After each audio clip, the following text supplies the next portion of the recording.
Hola, bon dia a totes i a tots. Veig que us aneu connectant mica en mica. Ja hi ha força gent connectada.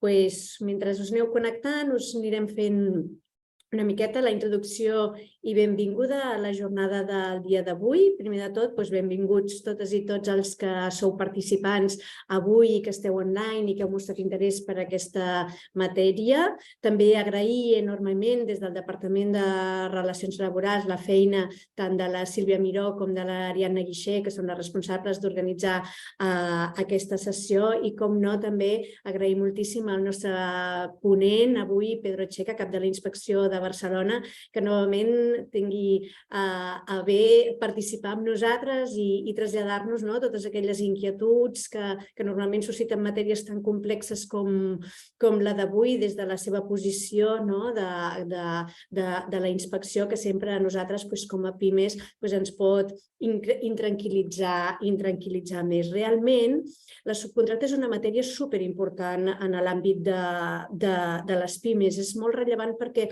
entenc que a més és bidireccional en el sentit que normalment tant en podem ser prestadores, podem ser una empresa prestadora per una altra d'un servei o de la facilitació d'algun materials, com en som receptores. Nosaltres mateixes també tenim les nostres subcontrates. Per tant, la nostra visió sobre les mateixes necessàriament ha de ser aquest 360. A més, és veritat, i això ja també molt des de la meva perspectiva com a advocada laboralista, hi ha hagut com una tendència en l'àmbit judicial, sobretot, i de la jurisprudència i normativa, a estigmatitzar moltes vegades la subcontrata, veient-lo com un àmbit a vegades de precarització, quan el que hem de fer és reivindicar el contrari, revaloritzar la subcontrata com un dels àmbits en el que hi ha l'expertesa, la innovació i on les persones realment per als serveis que es presten són l'objecte principal de les nostres pimes.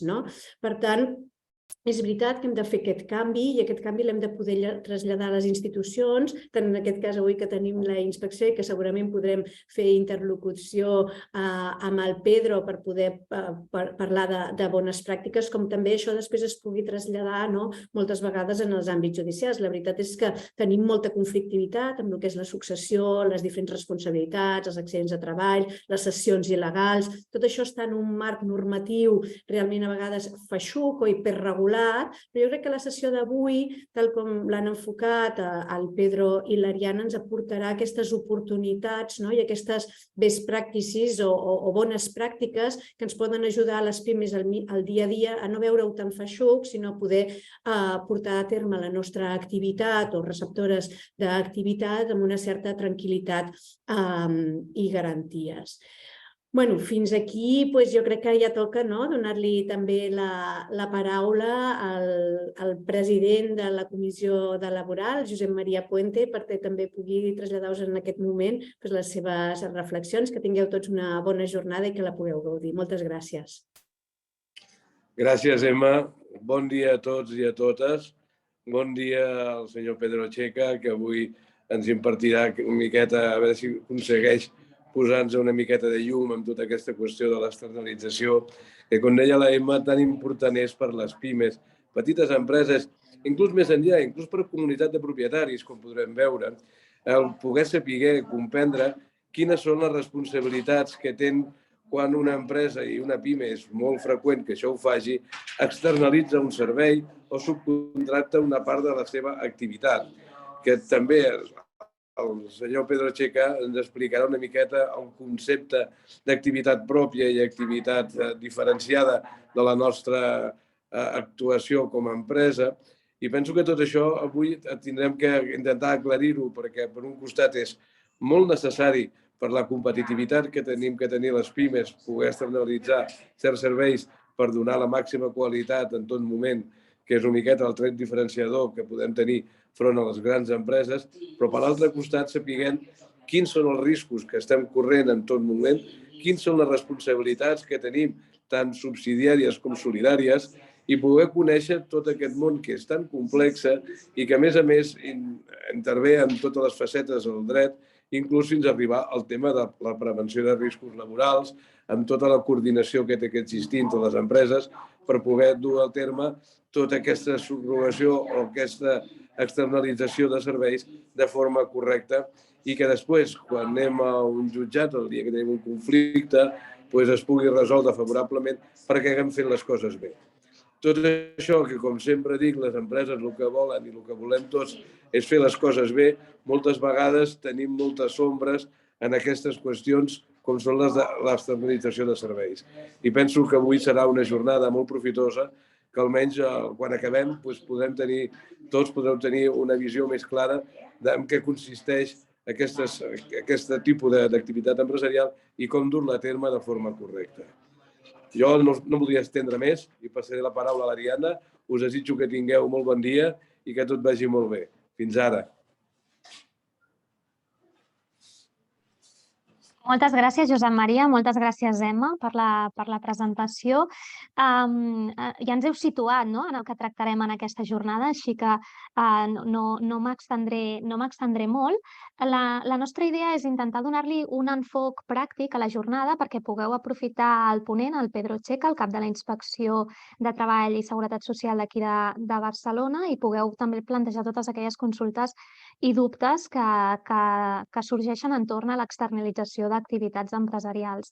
Sí que és cert que a nosaltres ens agradaria, per posar en context, ens agradaria situar-nos i partim de la base que en el nostre ordenament jurídic no hi ha una prohibició general que impedeixi a l'empresa recórrer a la contractació externa per integrar a la seva activitat productiva la realització d'una activitat que pot ser pròpia o no pròpia de l'empresa. Com deia en Josep Maria, tractarem avui el que s'entén per pròpia activitat i ho abordarem amb més detall. La qüestió i el que ens porta avui a estar presents és que, com deia, amb caràcter general, aquesta descentralització productiva, aquesta externalització de l'activitat és lícita, és legal. No tenim una prohibició en el nostre ordenament jurídic que no ho permeti, però això ha d'anar acompanyat d'unes cauteles legals. Per què?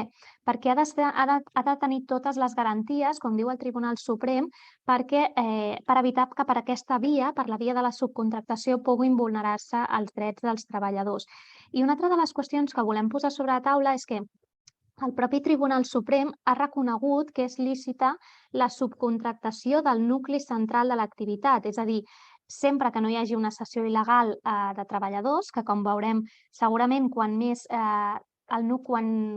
a prop estiguem del nucli central de l'activitat, més difícil és diferenciar aquesta cessió de treballadors. Però la qüestió és que nosaltres, el nostre ordenament jurídic ens ho permet, ens aporta avantatges de les que tractarem, però també hem de tenir en compte totes les cauteles legals. I la jornada d'avui és també per aprofitar i fer un recordatori també de bones pràctiques empresarials sobre com afrontar l'externalització. Llavors, sense més preàmbuls, a mi m'agradaria donar pas al Pedro Checa per començar a entrar en la matèria.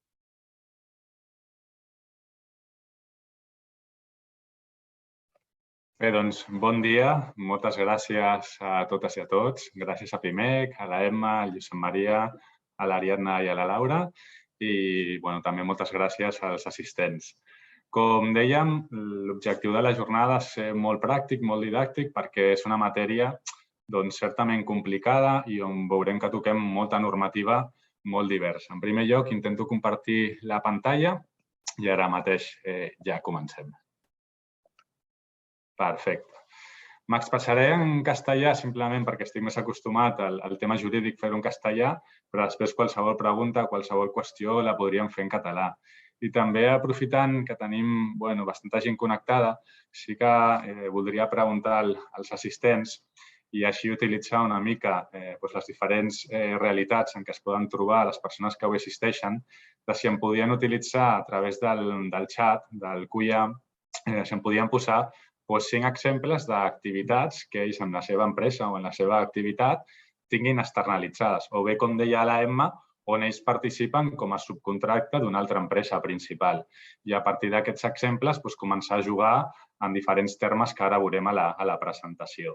Si són tan amables, ja dic aleatòriament, qui vulgui, agrairia aquests exemples per poder jugar i fer un exercici el més pràctic possible. Bé, com bé deia, l'idioma em costarà una mica, però no hi ha problema. Com deia el Josep Maria, fa poc vam veure una sentència que ens va cridar molt l'atenció i era que havia arribat al Tribunal Suprem el cas d'un conserge que prestava serveis per a una comunitat de propietaris que estava externalitzat. És a dir, la comunitat de veïns havia externalitzat el servei de consergeria amb una empresa. Aquesta empresa adeutava salaris al treballador, en concret uns 15.000 euros, i això va arribar al Tribunal Suprem, on el Tribunal Suprem va declarar molt recentment que la comunitat de propietaris era declarada responsable solidari del impagament de salaris de l'empresa del treballador que estava subcontractat, perquè concorreran tots els requisits que en la jornada d'avui anirem veient. És una sentència que ha causat bastant rebombori, perquè, com deia el Josep Maria, inclús a una comunitat de propietaris se li aplica el tema de la subcontractació, com veurem, al nucli central, que serà l'article 42. Aquí molt ràpid. Bàsicament, com ha dit l'Ariadna, la llibertat d'empresa reconeguda en la Constitució permet que qualsevol empresa pugui subcontractar qualsevol obra o servei i l'únic límit que ens imposa la normativa és l'existència de cessió il·legal de treballadors. Hi haurà qüestions de la presentació que simplement passi, però que quan entreguem el material vostès podran tenir a la seva disposició. Antes se hablaba de la importancia de ver la subcontratación no como una actividad estigmatizada, sino también como una oportunidad de mercado. Y ahora lo veremos cuando hablemos en primer lugar de las ventajas que tiene la subcontratación. Y aquí he recogido una reforma que inicialmente se propuso pero que no se llevó a cabo, que era de modificar este artículo 42 para limitar la subcontratación solo a servicios especializados. Esa era la finalidad que tuvo el legislador, decir, oye, vamos a intentar limitar la subcontratación para que solo servicios especializados puedan ser subcontratados. Esta propuesta de modificación legislativa no se llevó a cabo, pero ahí está y la he puesto encima de la mesa. ¿Qué ventajas aporta la subcontratación? Bueno, pues en primer lugar, genera muchas oportunidades de empleo. Genera oportunidades de empleo porque como decía Emma, la subcontratación de aquellas materias específicas que aportan un conocimiento especial, un conocimiento específico a la empresa que subcontrata, permite efectivamente a esta empresa beneficiarse de estos conocimientos especializados que puede aportar la subcontrata con unos trabajadores muy cualificados para un determinado trabajo.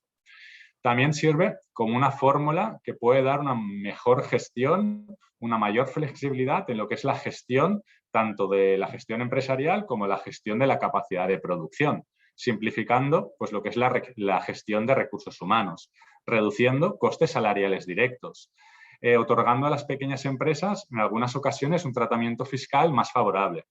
Y en último lugar, como consecuencia de la reforma laboral, aquellas empresas que actualmente funcionen con contratas, pues en la reforma laboral ha permitido justificar la celebración de contratos de puesta a disposición para cubrir estas contratas. Anteriormente hubiéramos hablado de la utilización del contrato de obra y servicio.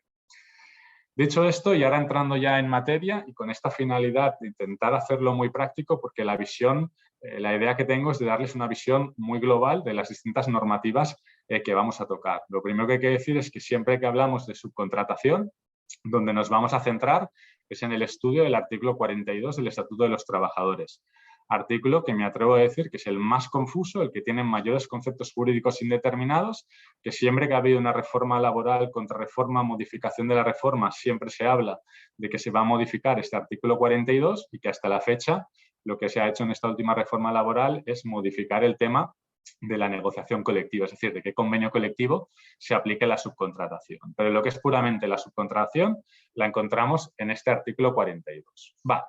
Primera foto y donde les quiero llamar un poco la atención es qué obligaciones tiene una empresa antes y durante la contrata. Y luego también veremos algunas obligaciones que también se mantienen incluso después de la contrata.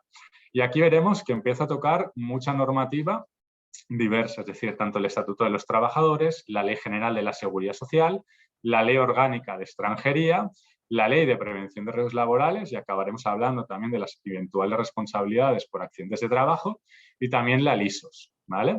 Entonces, como primera foto, ¿qué obligaciones o qué responsabilidades puede incurrir una empresa antes y durante la contrata? Pues en primer lugar hablaremos, también como indicaba Josep María en la presentación, de responsabilidades en materia salarial y en materia de seguridad social.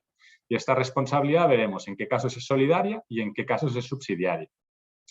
Luego, una responsabilidad directa en el sentido de que hay que comprobar, la empresa principal, la empresa que subcontrata, tiene que comprobar que esos trabajadores que van a venir a prestar servicios en su centro de trabajo estén todos dados de alta en la seguridad social. Y también haremos una referencia a qué sucede en el caso de que esos trabajadores subcontratados hay algún trabajador extranjero que carezca de permiso de trabajo o de residencia.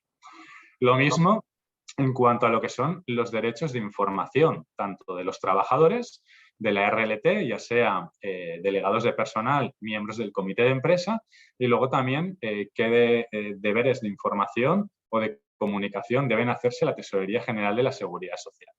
Y luego, en el último lugar, también hay que conocer, que yo creo que esto lo conocemos todos y lo tenemos muy presente por las eventuales responsabilidades que pueda acarrear, es la responsabilidad en materia de prevención de riesgos laborales. Pero aquí lo veremos desde dos puntos de vista. ¿Qué pasa cuando en un mismo centro de trabajo concurren varias empresas o trabajadores autónomos? ¿Vale? Hablaremos muy sucintamente de lo que es la coordinación de actividades empresariales y luego acabaremos hablando de qué sucede en caso de un accidente de trabajo o de una subcontrata, qué responsabilidades solidarias hay, no solo a efectos de eventuales sanciones que pueda proponer la Inspección de Trabajo y Seguridad Social, sino con el tema del recargo de prestaciones. ¿Vale? Voy un segundo al chat para recoger algunos ejemplos que ustedes han colgado y se comentan pues, temas de abogados que son freelance, abogados que están en el régimen general y que se externalizan servicios, pues, por ejemplo, la secretaría, la contabilidad, la publicidad o el marketing. Hay otros compañeros en el chat que comentan que posen a disposició diferents residències professionals, fisioteràpies, terapeutes ocupacionals, infermeres, gerocultores. Pues com podem veure, la varietat d'activitats que es subcontraten poden ser molt variades. No només estem parlant de que es pugui subcontratar doncs, la neteja, el manteniment o la vigilància, que serien els exemples clàssics, sinó que avui en dia pràcticament tot es pot externalitzar. Moltes gràcies als que heu fet aquesta aportació i així anirem, com dic, jugant una mica amb els exemples. Siguiendo el orden de la presentación y con este objetivo de ser muy didáctico, lo que intentaré explicar es qué obligaciones, qué responsabilidades tenemos antes de contratar, es decir, qué debo hacer yo si quiero subcontratar con Ariadna una obra o servicio, qué debo comprobar antes, qué debo comprobar durante y qué debo tener presente después. Por lo tanto, antes de entrar en esta materia, si yo quiero subcontratar parte de mi actividad, ¿vale?, lo que tengo que preguntarme en primer lugar son dos cuestiones que en función de la respuesta que de estas dos preguntas veremos cómo las responsabilidades van a ser diferentes, ¿vale? En primer lugar, la pregunta más importante, porque determinará este régimen de responsabilidades, es: ¿esta obra o servicio que yo externalizo forma parte de mi propia actividad? Aquí vemos, bueno, un primer concepto jurídico indeterminado que tiene mucho tratamiento jurisprudencial. Y en segundo lugar, ¿esta obra o servicio que yo he externalizado se lleva a cabo en mi propio centro de trabajo o se lleva a cabo en otro centro o dónde se lleva, ¿no? Entonces, en función de estas dos preguntas, veremos ese abanico, ese ventall de responsabilidades. Sobre la primera pregunta, sobre el concepto de propia actividad, bueno, por resumirlo de manera muy clara, más allá de lo que diga la jurisprudencia, lo que podemos decir es que más o menos, entre comillas, es algo que está clarificado, aunque es muy casuístico. El Tribunal Supremo nos ha dicho que por propia actividad se entienden aquellas actividades que son inherentes al ciclo productivo. En mis palabras, lo que para mí implica que haya propia actividad es: si esa actividad que yo he subcontratado y yo no la puedo hacer por mí mismo, me implica que yo no puedo vender mi producto o mi servicio en el mercado, eso para mí es propia actividad, ¿vale? Es decir, que aquello que yo he externalizado no me permite poner mi producto o mi servicio en el mercado, quiere decir que lo debería haber hecho yo, si no, perjudico mi producción, ¿vale? Y en cambio, todas aquellas actividades pues, que son no nucleares, son aquellas actividades que en principio se entiende que no forman parte de la propia actividad. Los ejemplos clásicos serían la vigilancia, la limpieza o el mantenimiento. Pero dentro del mantenimiento, que son actividades que a lo mejor muchas empresas en el sector pues más industrializado pueden externalizar, también hay que diferenciar que hay determinados mantenimientos preventivos muy específicos, donde aquí si esa subcontratación aporta mucha calidad al trabajo. Pues ahí ese mantenimiento preventivo sí que es propia actividad. No me extiendo más, simplemente quedémonos con esta idea y recordar que es una cuestión muy interpretada, muy casuística, y donde verán que en el PowerPoint les he puesto múltiples ejemplos de que la jurisprudencia ha considerado propia actividad y otros casos donde la jurisprudencia ha considerado que no son propia actividad. De los ejemplos que me ponían en pantalla a través del chat, pues todos esos para mí son propia actividad. El servicio de contabilidad, el servicio de informática de un despacho de abogados, pues impedirían poder prestar el servicio final. En el trabajo de una gerocultora, pues está claro que si mi actividad es la de cuidar pacientes, hacer la rehabilitación y yo externalizo esa parte de actividad con mano de obra externa que es el servicio, pues claramente van a ser propia actividad, ¿vale?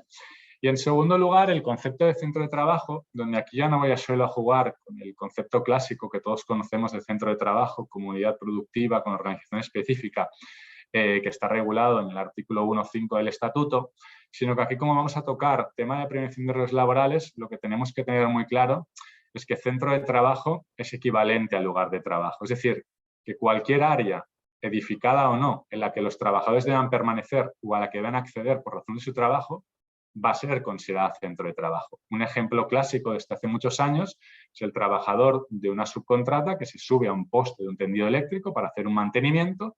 El poste del tendido eléctrico se rompe, el trabajador tiene una caída de altura y se considera que ese poste tendido eléctrico es el centro de trabajo de la empresa principal. En resumen, que el centro de trabajo a efectos de prevención tiene una noción muy amplia porque se equipara a lo que es lugar de trabajo. Por lo tanto, antes de subcontratar, como decíamos, hemos de hacernos siempre estas dos preguntas. ¿Lo que yo subcontrato es propia actividad? ¿Sí o no? Y si esa obra o servicio se llevará en mi centro de trabajo. ¿Por qué? Porque en función de esto, ahora veremos que el ámbito de las responsabilidades varía. En primer lugar, como decía, una vez nos hemos planteado estas dos preguntas, hemos de analizar qué hemos de tener en cuenta antes de realizar la contrata. Es decir, antes de subcontratar una obra o servicio, ¿qué obligaciones tengo yo como empresa? ¿Vale? Por decirles de manera ordenada, en primer lugar, he de mirar si esa subcontrata tiene deudas con la Seguridad Social y la respuesta nos la dará el artículo 42.1 que ahora veremos. En segundo lugar, y ya más allá de que lo que subcontrate sea o no sea propia actividad, siempre tendrá una obligación de informar a los representantes legales de los trabajadores. Lo veremos. En tercer lugar, si lo que subcontrato es propia actividad o se comparte de manera permanente un mismo centro de trabajo, tendré que verificar que esos trabajadores estén afiliados y dados de alta. Y en último lugar, también veremos qué obligaciones tengo en materia de prevención desde el punto de vista de la coordinación de actividades empresariales, donde en función de si lo subcontratado sea o no propia actividad, varía tanto el régimen de obligaciones como el régimen de responsabilidades. Pues vamos a desgranar estos 4 puntos. Recabar el certificado de descubiertos para mirar si existen deudas por cuotas, la obligación de información, la obligación de comprobar la afiliación en alta y la obligación en materia de prevención de riesgos laborales, pero desde una perspectiva de la coordinación de actividades empresariales, ¿vale? Por lo tanto, ¿qué obligaciones yo como empresa que voy a subcontratar parte de mi actividad debo tener en cuenta antes de que se inicie la contrata? En primer lugar, recabar el certificado de descubiertos en la Tesorería General de la Seguridad Social. Ustedes tienen en pantalla lo que dice este artículo 42.1. Pueden leerlo, yo lo explico con mis palabras. Lo que este artículo 42.1, lo que aquí el legislador me está dando un mensaje muy claro es, Pedro, si tú quieres subcontratar parte de una obra o servicio que forma parte de tu propia actividad y yo lo quiero subcontratar con Ariadna, lo que debo hacer en primer lugar es saber, conocer si Ariadna tiene deudas por cuotas con la Seguridad Social. ¿Cómo lo hago? Pues solicitándole a Tesorería que me haga un certificado.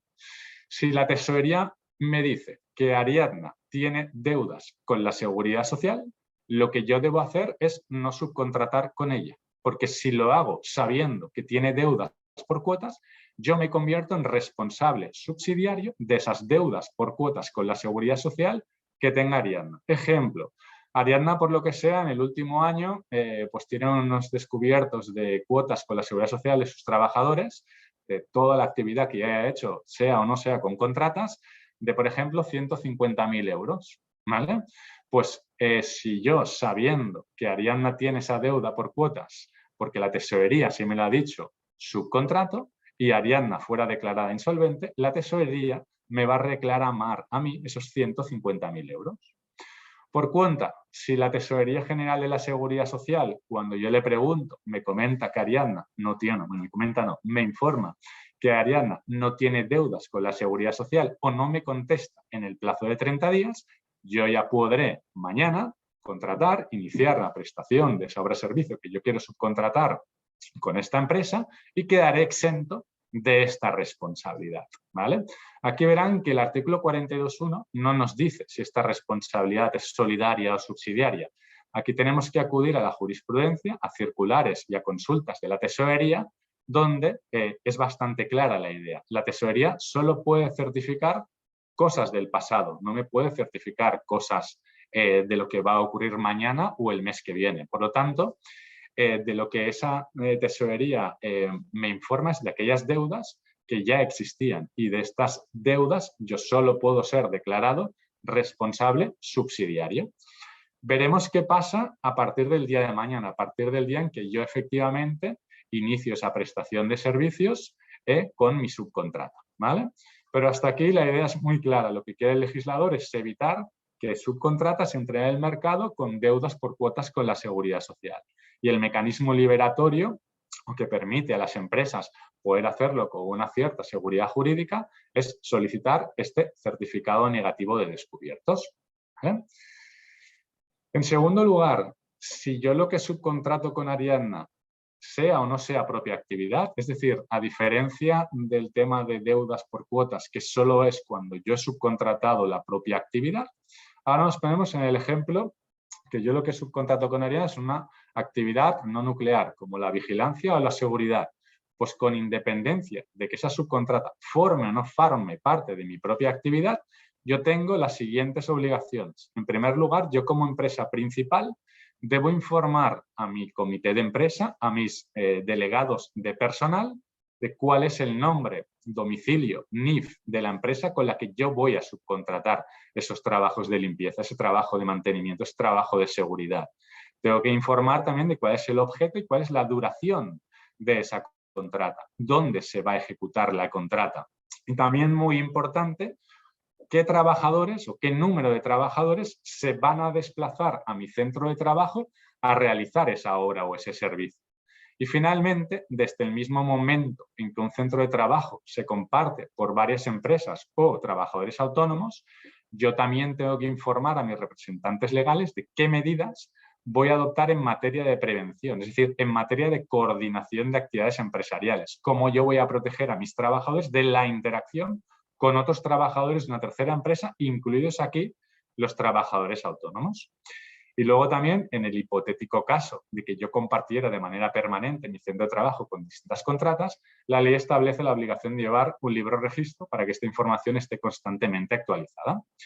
Por su parte, la subcontrata, la empresa de Ariadna, tiene la obligación de, antes de que se inicie la contrata, es decir, antes de que venga a prestar servicios a mi centro de trabajo, de informar a sus trabajadores y de informarles de cuál es la empresa donde ellos van a ir a prestar servicios. Si además la subcontrata, la empresa de Ariadna, tuviera representantes legales de los trabajadores, les deberá facilitar la misma información que la empresa principal ha facilitado a la RT, es la misma información que acabamos de comentar anteriormente. Y luego aquí hay un tema que igual para ustedes puede ser poco relevante, pero desde mi punto de vista inspector, es un apartado que no ha sido desarrollado reglamentariamente y que es una lástima, que es el apartado 42.3, donde se establece que la contratista y subcontratista debería informar de la identidad de la empresa principal, es decir, quién la ha subcontratado, a la Tesorería General de la Seguridad Social. Lo digo con cierta ironía porque desde el punto de vista de la Inspección de Trabajo, donde en muchas ocasiones tenemos que fiscalizar el cumplimiento de la normativa de empresas subcontratadas, apretando este botón podríamos saber en qué centro de trabajo están prestando servicios determinadas subcontratas. El problema es que este artículo nunca se ha desarrollado reglamentariamente y, por lo tanto, es una obligación que todavía no existe para las empresas porque no ha sido desarrollada reglamentariamente. ¿Vale? Dicho esto, seguimos. Estamos hablando, en primer lugar, del certificado de descubiertos, siempre que haya propia actividad. La segunda obligación, esta obligación de información, ya sea si se ha subcontratado o no propia actividad, aquí es indiferente. También recordar que esta obligación de información, en el caso de que se incumpla, pues da lugar a que la actuación de la inspección pueda imponer infracciones graves por el incumplimiento de los deberes de información.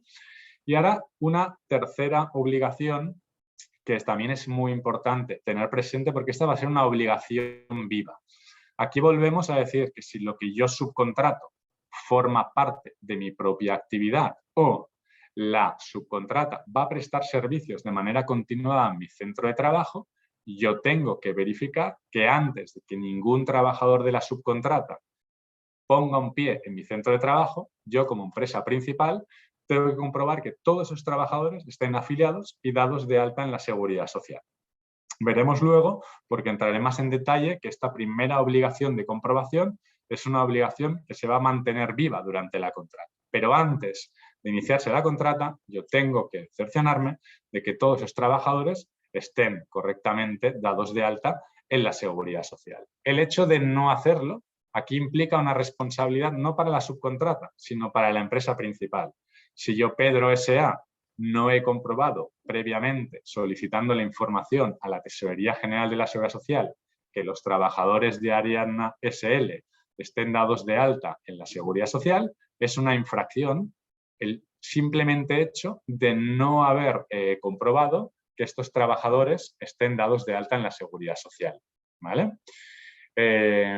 Pero veremos que esto solo es el punto de partida y que luego cuando hablemos de las obligaciones que hay durante la contrata, lo abordaré con mayor detalle. Lo mismo que esta cuarta obligación, que también la citamos como obligaciones previas a iniciarse la contrata. Y aquí también hay que diferenciar nuevamente con esas preguntas. Si lo que yo subcontrato no forma parte de mi propia actividad, es decir, yo subcontrato la vigilancia, el mantenimiento o la seguridad, yo simplemente, a efectos de prevención de riesgos laborales, seré considerado como un empresario titular. Si lo que yo subcontrato es propia actividad, yo tendré el sombrero de empresario principal. En el primer caso, los trabajos que yo he subcontratado no forman parte de mi propia actividad. A efectos del artículo 24 de la Ley de Prevención, yo soy considerado empresario titular y debo cumplir con una serie de obligaciones en materia de coordinación de actividades empresariales, que son obligaciones de informar y de dar instrucciones a los trabajadores de la subcontrata sobre los riesgos del centro y de las medidas de prevención y de emergencia que deben aplicarse en ese centro de trabajo. Por contra, si lo que yo subcontrato forma parte de mi propia actividad, mi sombrero de empresario titular se transforma en sombrero de empresario principal. Y aquí las obligaciones crecen exponencialmente, porque ya no solo tengo que cumplir con las obligaciones en materia de coordinación de actividad empresarial, sino que además la ley me impone este deber invigilando, es decir, yo debo estar siempre vigilando qué hacen los trabajadores de la subcontrata a efectos del cumplimiento de la normativa de prevención de riesgos laborales. Y aquí lo que me dice la norma es que, Pedro, antes de que se inicie la contrata, tú, en cumplimiento de este deber de vigilancia, debes comprobar que los trabajadores de la subcontrata tengan la correspondiente evaluación de riesgos, su planificación preventiva, que todos tengan sus certificados de formación preventiva y sus reconocimientos médicos. Buenas prácticas, como decíamos, el objeto era tener esta visión transversal, que no es fácil de explicar porque la normativa es bastante densa, pero una vez explicada esta visión transversal de obligaciones, acabaríamos esta primera parte de obligaciones antes de iniciarse la contrata con esta diapositiva de buenas prácticas, ¿no? ¿Qué debo solicitar previamente a subcontratar parte de mi actividad? Pues en primer lugar, ese certificado a la tesorería para saber si la subcontrata tiene deudas por cuotas con la Seguridad Social. Asimismo, solicitar a la tesorería que esos trabajadores de la subcontrata estén todos dados de alta en la Seguridad Social. Comprobar también igualmente, que esto lo veremos luego, que en el caso de que haya algún trabajador subcontratado que sea extranjero, cuente con su permiso de trabajo correspondiente. Y luego esta documentación que hemos citado en materia de prevención de riesgos laborales, cuando lo que se subcontrata sí que forma parte de la propia actividad. Evaluación, planificación, formación, vigilancia de la salud. Pero además podemos pedir otra documentación que nos puede permitir tener mayor información de la subcontrata. Pues, por ejemplo, sus cuentas anuales, para conocer también su situación económica y financiera, porque la contrata se inicia mañana, pero va a ser viva, y a partir de mañana veremos que en el momento que se inicia la contrata cambia y mucho el régimen de responsabilidades en materia salarial y de seguridad social. Por lo tanto, yo quiero saber cómo está hoy la empresa, pero también hacerme una idea de cómo va a acabar el año o cuáles son las perspectivas económicas y financieras de esta subcontrata. Conocer no solo los trabajadores que van a venir a mi centro a prestar servicios, sino también saber cuál es ese listado inicial que, como decía, luego puede ir evolucionando porque pueden haber trabajadores que se vayan incorporando a la contrata. También conocer, obviamente, si la subcontrata cuenta con un seguro de responsabilidad civil. Y, en último lugar, como información un poco complementaria, también conocer cuáles son los clientes más relevantes de esta subcontrata, ¿no? Pues para saber dónde realmente se mueve y si realmente tiene esta especialización que me ha vendido antes de que yo la subcontrate. Vale, ahora seguimos en el día de mañana. Es decir, yo he acabado de explicar qué obligaciones tengo antes de iniciarse la contrata y una vez las he verificado, paso a iniciar mi prestación de servicios con esta contrata o subcontrata. Es decir, ¿qué pasa mañana? Es decir, en el momento en que se inicia el contrato de ejecución de servicios con la empresa de Ariadna, pues aquí he de verificar las siguientes obligaciones que puedo tener. Yo aquí tendré una responsabilidad en materia de salarios y en materia de seguridad social, que ahora la explicaremos. También tendré una responsabilidad directa para seguir comprobando la afiliación y el alta de los trabajadores de la subcontrata o de los que se vayan incorporando, también los extranjeros. Y luego también esta responsabilidad en materia de prevención, donde aquí hablaremos del hipotético caso de qué pasa cuando se inicia la contrata y un trabajador de la misma pues resulta accidentado por un incumplimiento de la normativa de prevención de riesgos laborales. ¿Vale? En primer lugar, en el mismo momento que se inicia la subcontrata, yo, Pedro, si he subcontratado obras o servicios que formen parte de mi propia actividad, como decía, con Ariadna o con Emma o con cualquier empresa, me convierto ahora sí automáticamente en responsable solidario de las obligaciones salariales y de seguridad social de esos trabajadores que vienen a mi centro a prestar servicios. Las obligaciones de naturaleza salarial se me pueden exigir no solo durante la vigencia de la contrata, sino durante el año siguiente a que finalice la misma. El ejemplo que hemos puesto antes era el ejemplo con el que hemos iniciado la presentación de esa comunidad de propietarios que externaliza el servicio de conserjería. Esa empresa no abona los salarios al conserje, se acude a la jurisdicción y el Tribunal Supremo declara la responsabilidad solidaria del abono de esos salarios de ese conserje y se lo imputa a, también, bueno, se le imputa no, le declara la responsabilidad solidaria de la propia comunidad de propietarios, porque cumple con los requisitos del artículo 42 y porque cumple con los requisitos de que eso que se ha externalizado forma parte de la propia actividad. Pero cuidado, que esto es en materia de naturaleza salarial. En materia de seguridad social, donde antes yo decía que si yo subcontrato tengo que verificar que Ariadna no tenga deudas por cuotas con la seguridad social, desde mañana, es decir, desde el día que yo inicio esa obra de servicio, yo automáticamente, Pedro S.A., me convierto en responsable solidario durante el periodo de la vigencia de la contrata y donde los 3 años siguientes de todas las obligaciones referidas a la seguridad social de los trabajadores que han prestado servicios en mi centro de trabajo. Es decir, ya no solo me convierto en responsable solidario de las posibles cuotas por deudas que no hayan sido abonadas a los trabajadores de la subcontrata, sino también a recargos y prestaciones de la seguridad social. Es decir, es una responsabilidad solidaria que sí o sí yo asumo desde el minuto 1 en que se inicia esa prestación de servicios y que además se me puede exigir hasta finalizados 3 años. La única excepción la marca la norma, es decir, no habrá esta responsabilidad cuando el que contrate sea el cabeza de familia, ¿vale? O luego cuando el propietario de la obra o la industria no contrate la realización de una actividad empresarial.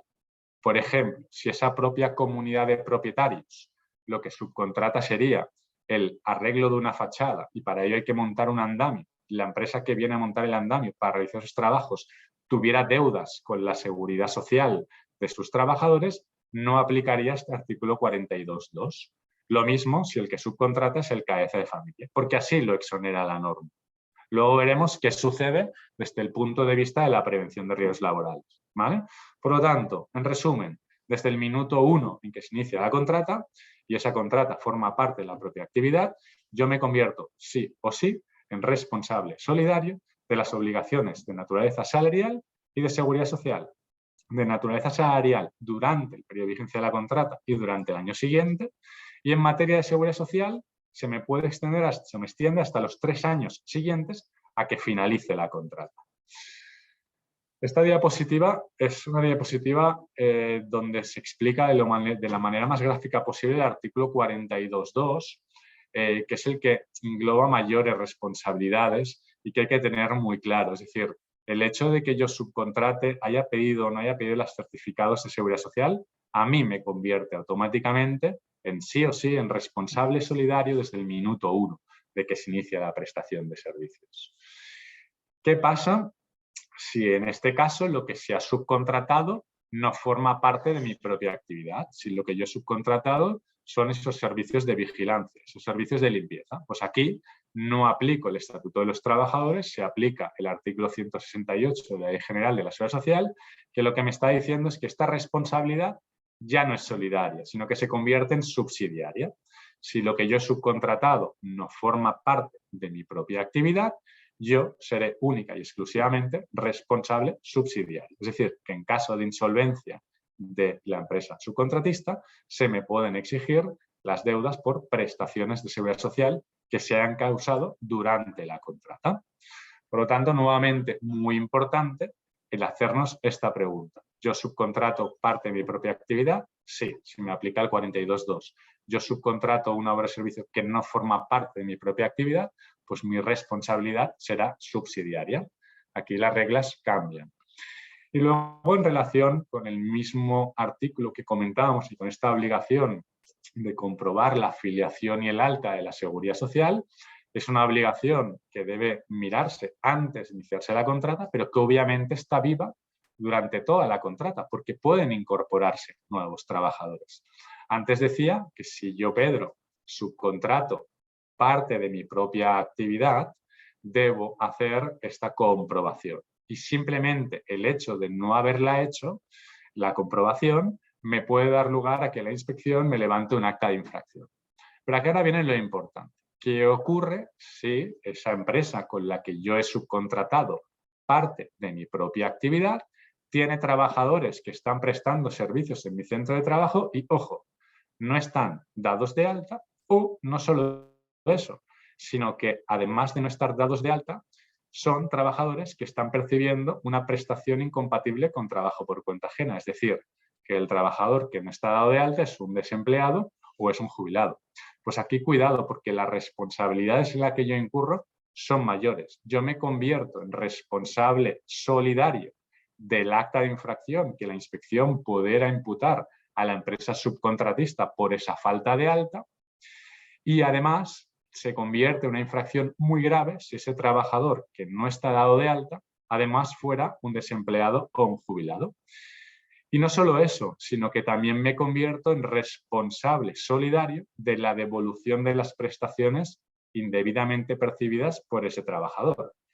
Como decía, esta obligación de comprobar la afiliación en alta nace y hay de verificarse antes de la contrata, pero durante la contrata tiene un tratamiento propio, porque me convierte en responsable solidario de las actas de infracción por los trabajadores no dados de alta y además de la devolución de las prestaciones indebidas en caso de perceptores de prestaciones de desempleo. Y luego, ¿qué ocurre en el caso de que ese trabajador que va a venir a prestar servicios a mi empresa fuera un trabajador extranjero que o bien no tuviera el permiso de trabajo de residencia? Pues aquí lo dice muy claramente la Ley Orgánica de Extranjería, que nos dice que esa empresa principal se va a convertir en responsable solidario de esa sanción. Es decir, las sanciones de 10.000 euros por tener un extranjero sin contar con el permiso de trabajo, que se imputa a la subcontrata, pero que la empresa principal se convierte en responsable solidario. Aquí ya estamos jugando no solo con el estatuto, no solo con la Ley General de la Seguridad Social, sino que aquí introducimos también la Ley Orgánica de Extranjería. ¿Vale? Y ahora ya para acabar, y como decía, no con el objetivo de asustar a nadie, sino simplemente de ser muy consciente de todas las responsabilidades en las que podemos incurrir al subcontratar, viene quizá la que puede dar un poco más de pánico para las empresas, que es qué pasa cuando yo he subcontratado y hay un accidente por parte de la subcontrata. ¿Hasta dónde me alcanza la responsabilidad?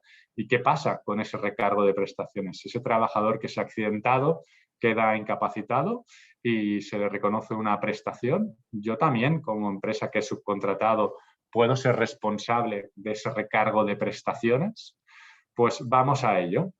Aquí, como les decía, cuando lo que se subcontrata son obras y servicios que forman parte de la propia actividad, yo ya no tengo ese gorro de empresario titular. Siempre he hablado de empresario titular y empresario principal. El primer gorro, el de empresario titular, es cuando yo subcontrato algo que no forma parte de mi propia actividad. Y he comentado que debo tener en cuenta las obligaciones en materia de coordinación de actividades empresariales. En cambio, si yo subcontrato obras y servicios que forman parte de mi propia actividad, yo paso a tener el sombrero de empresario titular, me convierto en que tengo que cubrir ese deber invigilante de lo que sucede en los trabajadores de la subcontrata, y aquí el artículo clave es el 42.3 de la LISOS, que se lo voy a leer literalmente por la trascendencia práctica que tiene. El artículo 24.3 de la Ley de Prevención es el que establece este deber invigilante. Y el 42.3 lo que hace es hacer una conexión con el 24.3 para establecer el régimen de responsabilidades. Así, este artículo 42.3 de la LISOS dice: la empresa principal responderá solidariamente durante el periodo de la contrata de todas las obligaciones que la Ley de Prevención de Riesgos Laborales impone a los trabajadores que sean ocupados en los centros de trabajo de la empresa principal. Eso sí, siempre que la infracción se haya producido en el centro de trabajo del empresario principal. Ejemplo, si en la realización de esa obra o servicio que yo he subcontratado, por ejemplo, antes he dicho que el mantenimiento generalmente se ha considerado como que era algo que no era propia actividad. En cambio, si es un mantenimiento muy específico de una determinada maquinaria, donde los trabajadores de la subcontrata tienen un conocimiento muy específico para hacer ese trabajo, ese mantenimiento se convierte en propia actividad. Pues bien, pongamos en el caso de que esos trabajadores subcontratados están haciendo ese mantenimiento específico, han de trabajar pues en altura y tienen una caída de altura pues porque el andamio no era el adecuado o porque no disponían de los equipos de protección individual. ¿Qué ocurre con ese accidente? Pues vamos a explicarlo. Vamos a explicarlo bien porque esto es muy jurisprudencial y aquí quiero intentar ser muy claro y muy didáctico. Lo que hay que tener presente, las diapositivas, si quieren, léanlas ustedes porque es jurisprudencia del Tribunal Supremo, yo lo diré con mis propias palabras. Lo que aquí nos está diciendo la jurisprudencia que ha interpretado este artículo 42.3 es: Pedro, si tú subcontratas, no puedes nunca olvidarte de lo que pasa con esos trabajadores que vienen a tu centro de trabajo. Tú tienes este deber de vigilancia, este deber invigilando, y por lo tanto, si ahí se produce un accidente, tú vas a ser responsable solidario de las responsabilidades que se le puedan imputar a la empresa del trabajador accidentado. El Tribunal Supremo lo que establece es: oye, si se ha producido un accidente en tu centro de trabajo de un trabajador de la subcontrata y se acredita que hay falta de medidas de seguridad, tú te conviertes automáticamente en responsable solidario de las consecuencias del accidente. Es decir, que si la inspección propusiera una sanción por falta de medidas de seguridad porque ha habido una caída de altura donde el trabajador carecía de medidas de protección colectiva individual, esa acta de infracción se extiende con responsabilidad solidaria a toda la cadena, que alcanza hasta la empresa hasta la empresa principal. Pero además, y aquí lo importante es que ese eventual recargo de prestaciones a que pueda tener derecho el trabajador accidentado también alcanza a toda la cadena de subcontratación y a la empresa principal como responsables solidarios, ¿vale? Por lo tanto, en materia de prevención de riesgos laborales, yo entiendo, desde mi perspectiva de inspección, que el alcance de las responsabilidades es muy importante, de que a veces se tiene la sensación de, ostras, ha habido un accidente y siempre se impone un acta de infracción. La normativa es muy protectora de lo que son los derechos de los trabajadores, pero eso no quiere decir que ese deber in vigilanda se extienda a todo. Y aquí, pues bueno, he traído una sentencia que ya no es novedosa, que es del TSJ de Cataluña, que es del año 2009, de que interpreta un poco, ¿no?, hasta dónde llega, entre comillas, este deber in vigilanda, este seguro a todo riesgo que se está imponiendo a la empresa principal. Es decir, yo tengo que estar siempre detrás de los trabajadores de Ariadna para ver lo que hacen. Yo de estar todo el día detrás de ellos, pues bueno, aquí el Tribunal Superior de Justicia de Cataluña, en concreto creo que esta sentencia de Sara Posse, es bastante didáctica, es una sentencia que lo que viene a decir, me voy a la segunda diapositiva, es, oye, salvo en aquellos casos de trabajadores que lleven muy poco en la empresa, que no tengan experiencia, este deber in vigilando no se convierte en un seguro a todo riesgo. Es decir, yo, Pedro, por el hecho de haber subcontratado con Ariadna, no tengo que estar siempre detrás de sus trabajadores y en todo momento. Eso implicaría, por decirlo de alguna manera, que llevaran un vigilante de seguridad al lado, ¿no? Y eso podría afectar a la integridad física de la dignidad de los trabajadores de la subcontrata, ¿no?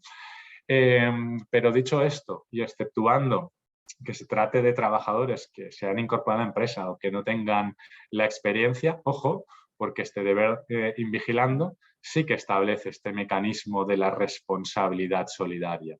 Lo dejo en esta sentencia para que ustedes la lean, la comprueban y bueno, puedan tener un poco este contrapeso, este deber in vigilando, y que este deber in vigilando no implica automáticamente el que haya un seguro a todo riesgo en favor de los trabajadores. ¿Por qué? Porque la ley de prevención también establece derechos y obligaciones para los propios trabajadores, ¿no?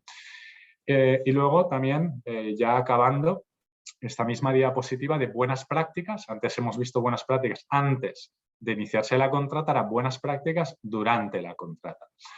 Si bien decíamos que antes de iniciarse la contrata podíamos exonerarnos de esta responsabilidad solicitando el certificado de negativo de descubiertos a la tesorería, hemos dicho desde que el mismo minuto 1 que se inicia la prestación de la contrata, la empresa principal se convierte automáticamente en responsable solidario. Y ello con independencia de que se pide o no se pide el certificado de descubiertos. Aquí, como buenas prácticas, lo que hacen las empresas es mes a mes ir pidiendo el certificado a la Seguridad Social para saber si esa subcontrata puede en algún momento, durante la vigencia de la contrata, tener deudas por cuotas. ¿Para qué? Para en el mismo momento en que se compruebe que hay deudas, pues poder decidir si se corta o no la contrata. Lo mismo con la obligación de comprobar que los trabajadores dan los de alta. Es una obligación viva. Si ahí se van incorporando nuevos trabajadores, aquello que nació antes debe mantenerse durante. Luego también se le pide a la subcontrata que acredite que ha abonado el salario a los trabajos de la subcontrata para no tener esta responsabilidad solidaria en materia salarial, y lo mismo en relación con los boletines de cotización. Hay que comprobar que esos trabajos de la subcontrata, su empresa haya abonado las cuotas a la Seguridad Social. Y luego, quizá lo más complicado desde el punto de vista práctico y a efectos de responsabilidades es el tema de la prevención de riesgos laborales, porque desde el punto de vista en que podemos exigir a la subcontrata, y debemos hacerlo, que nos acredite, que cuenta con esa evaluación de riesgos, esa planificación, esa formación y esos reconocimientos médicos, esta información que nos debe suministrar la subcontrata está viva durante la contrata. Y además hemos visto que a la empresa empresa principal, a mí se me está estableciendo una obligación viva de verificar qué pasa con esos trabajadores de la subcontrata, ¿no? Pues aquí hay que hacer un control periódico de que esa documentación se vaya actualizando, de que los equipos de trabajo que utilicen los trabajadores de la subcontrata pues cumplan con la normativa, etcétera, etcétera, ¿vale? Y luego, en el último minuto, yo creo que todavía estoy en tiempo, explicar muy gráficamente la idea inicial que decíamos, ¿no? Es decir, la subcontratación es libre, principio de libertad de empresa, y el único límite que nos establece la normativa es justamente la cesión ilegal de trabajadores. Es decir, la subcontratación se encuentra en el artículo 42 del Estatuto y encuentra la otra cara de la moneda, es decir, su límite en la cesión ilegal, ¿vale?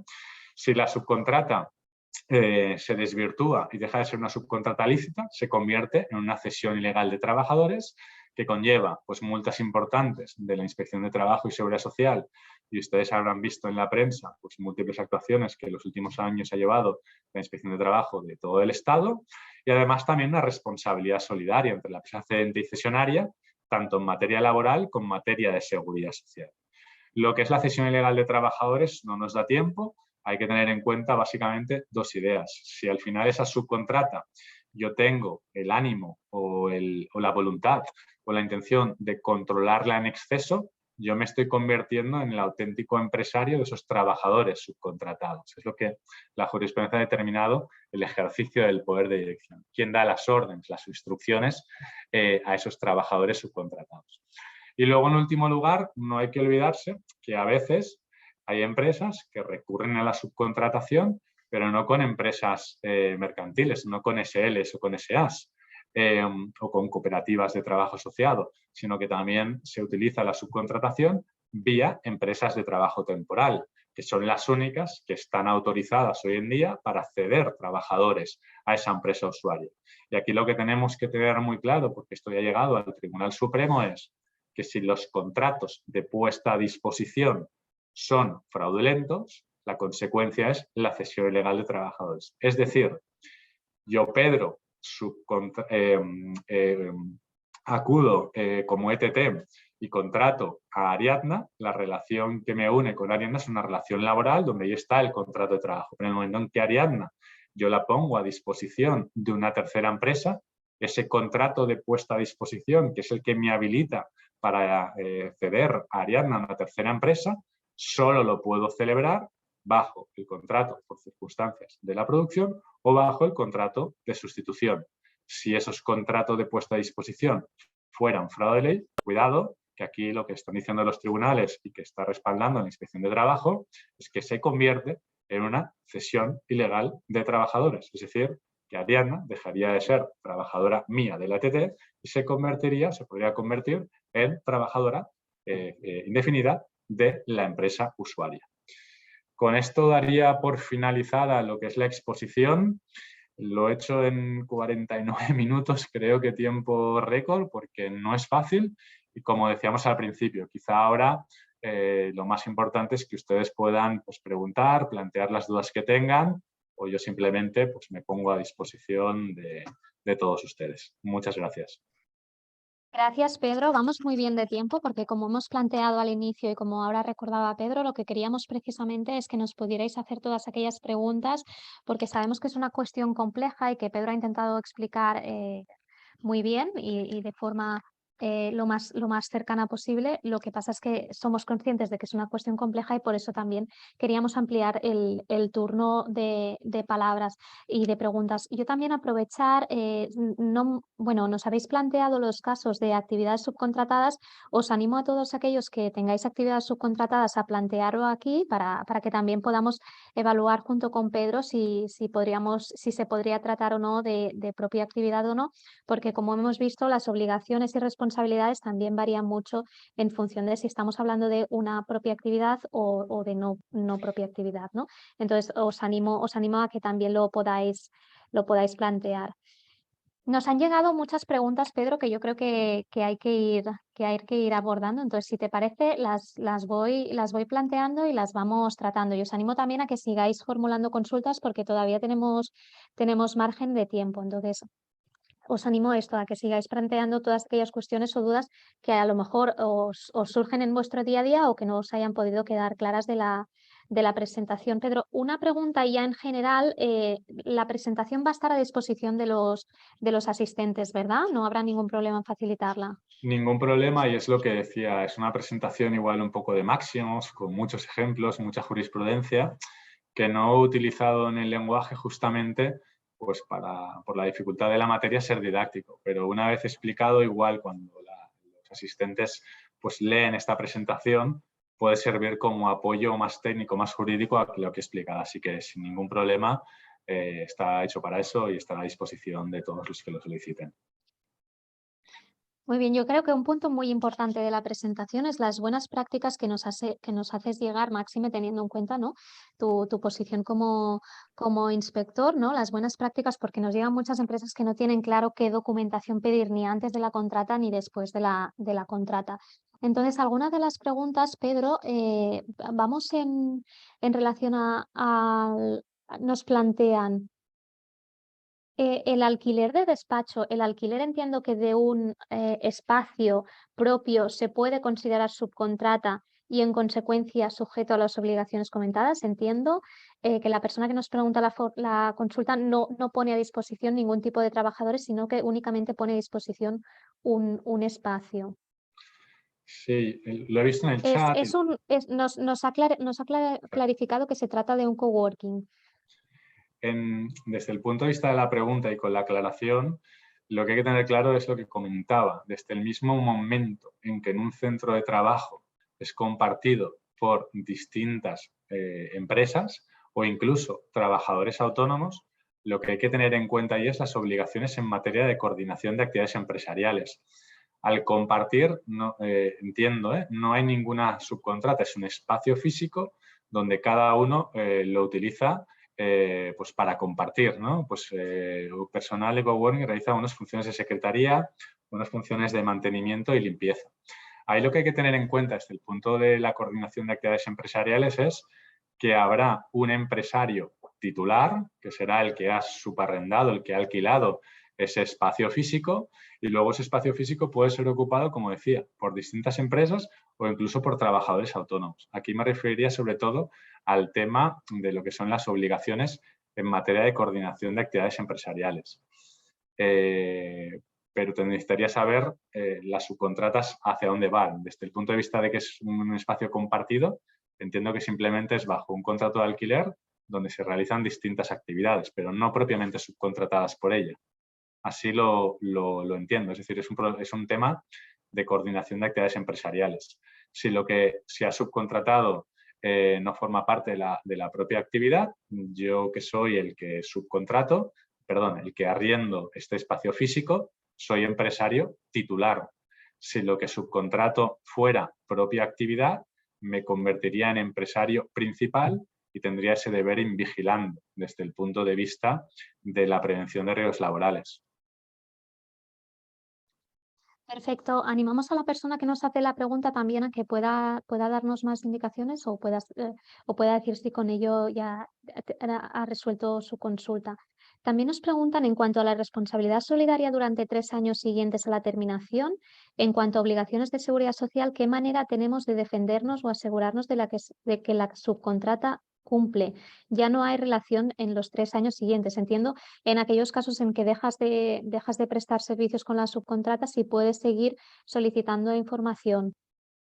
Sí, este requisito es importante porque, como decía, en el mismo momento en que se inicia la subcontrata de esa hora, de ese servicio que yo he externalizado y que además forma parte de mi propia actividad, yo me convierto sí o sí en responsable solidario.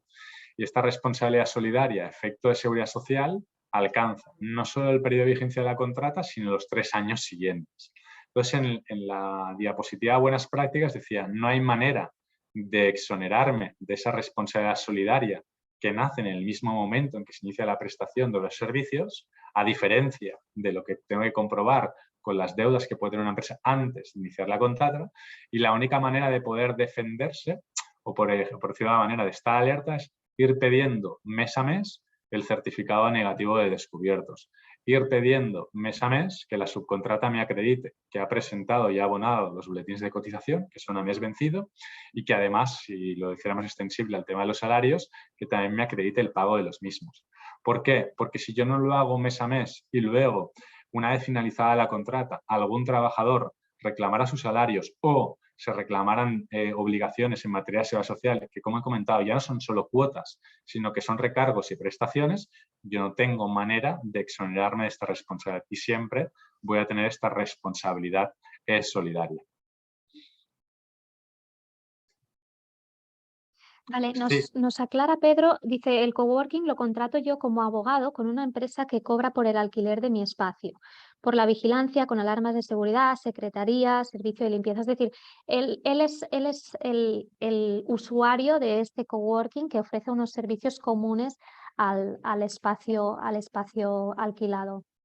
Y vale, entiendo que entonces este abogado es el que subcontrata determinados servicios para ofrecerlos al resto, ¿no? O sea, el servicio El espacio, sí, exacto, el espacio que ofrece unos servicios comunes, entiendo, a todas las personas o a todas las empresas que ocupen ese espacio de coworking.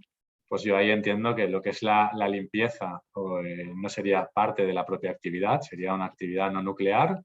Y lo que es la secretaría, yo también entiendo que aquí no formaría parte de la propia actividad, salvo, como comentaba, si ese servicio de secretaría que se comparte me impide el poder vender mi producto al final, pues sí que sería considerado como propia actividad. Pero por eso decía que aquí lo veía un poco como el tema de coordinación de actividades empresariales y si yo soy el que gestiono ese espacio físico donde hay más trabajadores y a su vez subcontrato un servicio de limpieza, sí que se me aplican las reglas del 42, porque yo seré empresario principal y además empresario titular en función de cada uno de los servicios que yo subcontrato. La limpieza no sería propia actividad, pero otros servicios a lo mejor sí. Un tema curioso el tema del coworking. Y yo creo que también, bueno, son cuestiones nuevas, ¿no?, que van surgiendo con estas nuevas formas de organización de trabajo y de compartir espacio. Otra de las preguntas que nos plantean, Pedro, es una empleada del hogar en una casa particular sin obligación de existencia de dar de alta en la seguridad social, sino que la empleada paga sus cuotas de seguridad social, ¿también se considera subcontrata? No, aquí no tiene nada que ver la subcontratación. Aquí va por el tema simplemente del régimen especial de empleadas de hogar y aquí son responsabilidades que están relacionadas con bueno, aquí ya no hablaremos del empresario, sino del empleador. Aquí no se aplica el artículo 42 propiamente dicho. No estoy externalizando una actividad, es el propio cabeza de familia el que hace esa actividad. Se aplica la normativa común de empleados. Claro, a lo mejor si esto se formalizara, ¿no?, a través de la comunidad, que era el caso que nos ponías antes, no sería propia actividad, entiendo, porque limpieza tampoco no sería propia actividad, pero bueno, podría derivar algún tipo de responsabilidad, podría ser.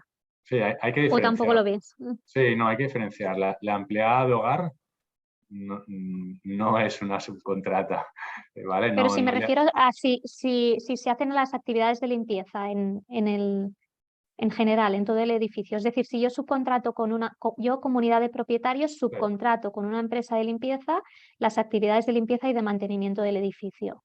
Sí. Yo ahí diferenciaría lo que es el conserje, como hizo el Tribunal Supremo, que lo ha dicho el Tribunal Supremo, que es propia actividad, y lo que son las actividades de propiamente limpieza como tal. Si están subcontratadas con una tercera empresa y cumple este requisito, sí que se le aplica el artículo 42. Por decirlo de otra manera, otro ejemplo igual que nos sirve, que he visto hablando de los hoteles. En un hotel, si tú subcontratas el servicio de camareras de piso, es propia actividad. Si tú lo que subcontratas es la limpieza de zonas comunes, no sería propia actividad, ¿vale?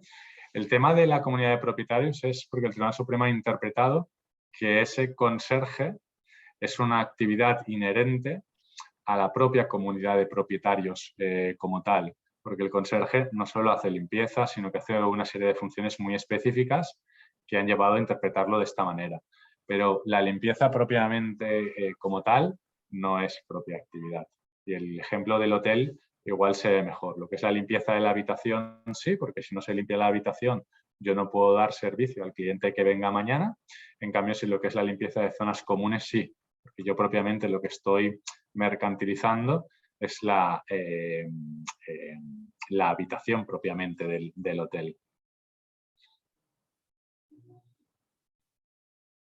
Vale, perfecto. Lo que nos preguntan en relación a los hoteles, y cogiéndote un poco lo que comentabas, nos preguntan que un supuesto de externalización, un grupo hotelero que externaliza el servicio de consultoría de comida y bebida con prestaciones de servicio del consultor en el centro de trabajo. Entonces, yo no sé si esto, en el momento en el que hay comida y bebida, podría considerarse, Pedro, propia actividad.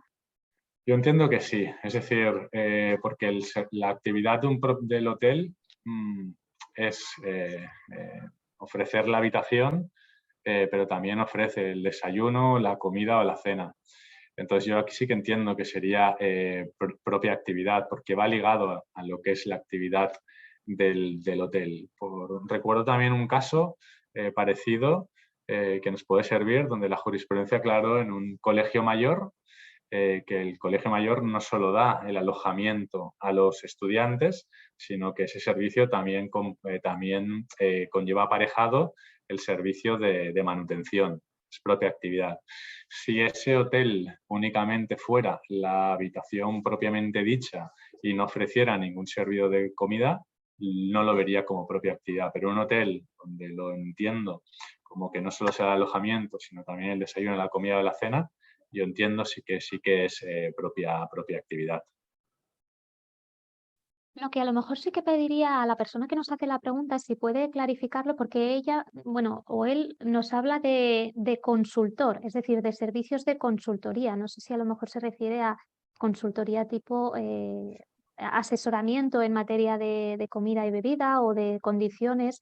Yo creo que a lo mejor esto sí que podría ser importante que lo clarifique, ¿no? No sé cómo lo ves tú, Pedro.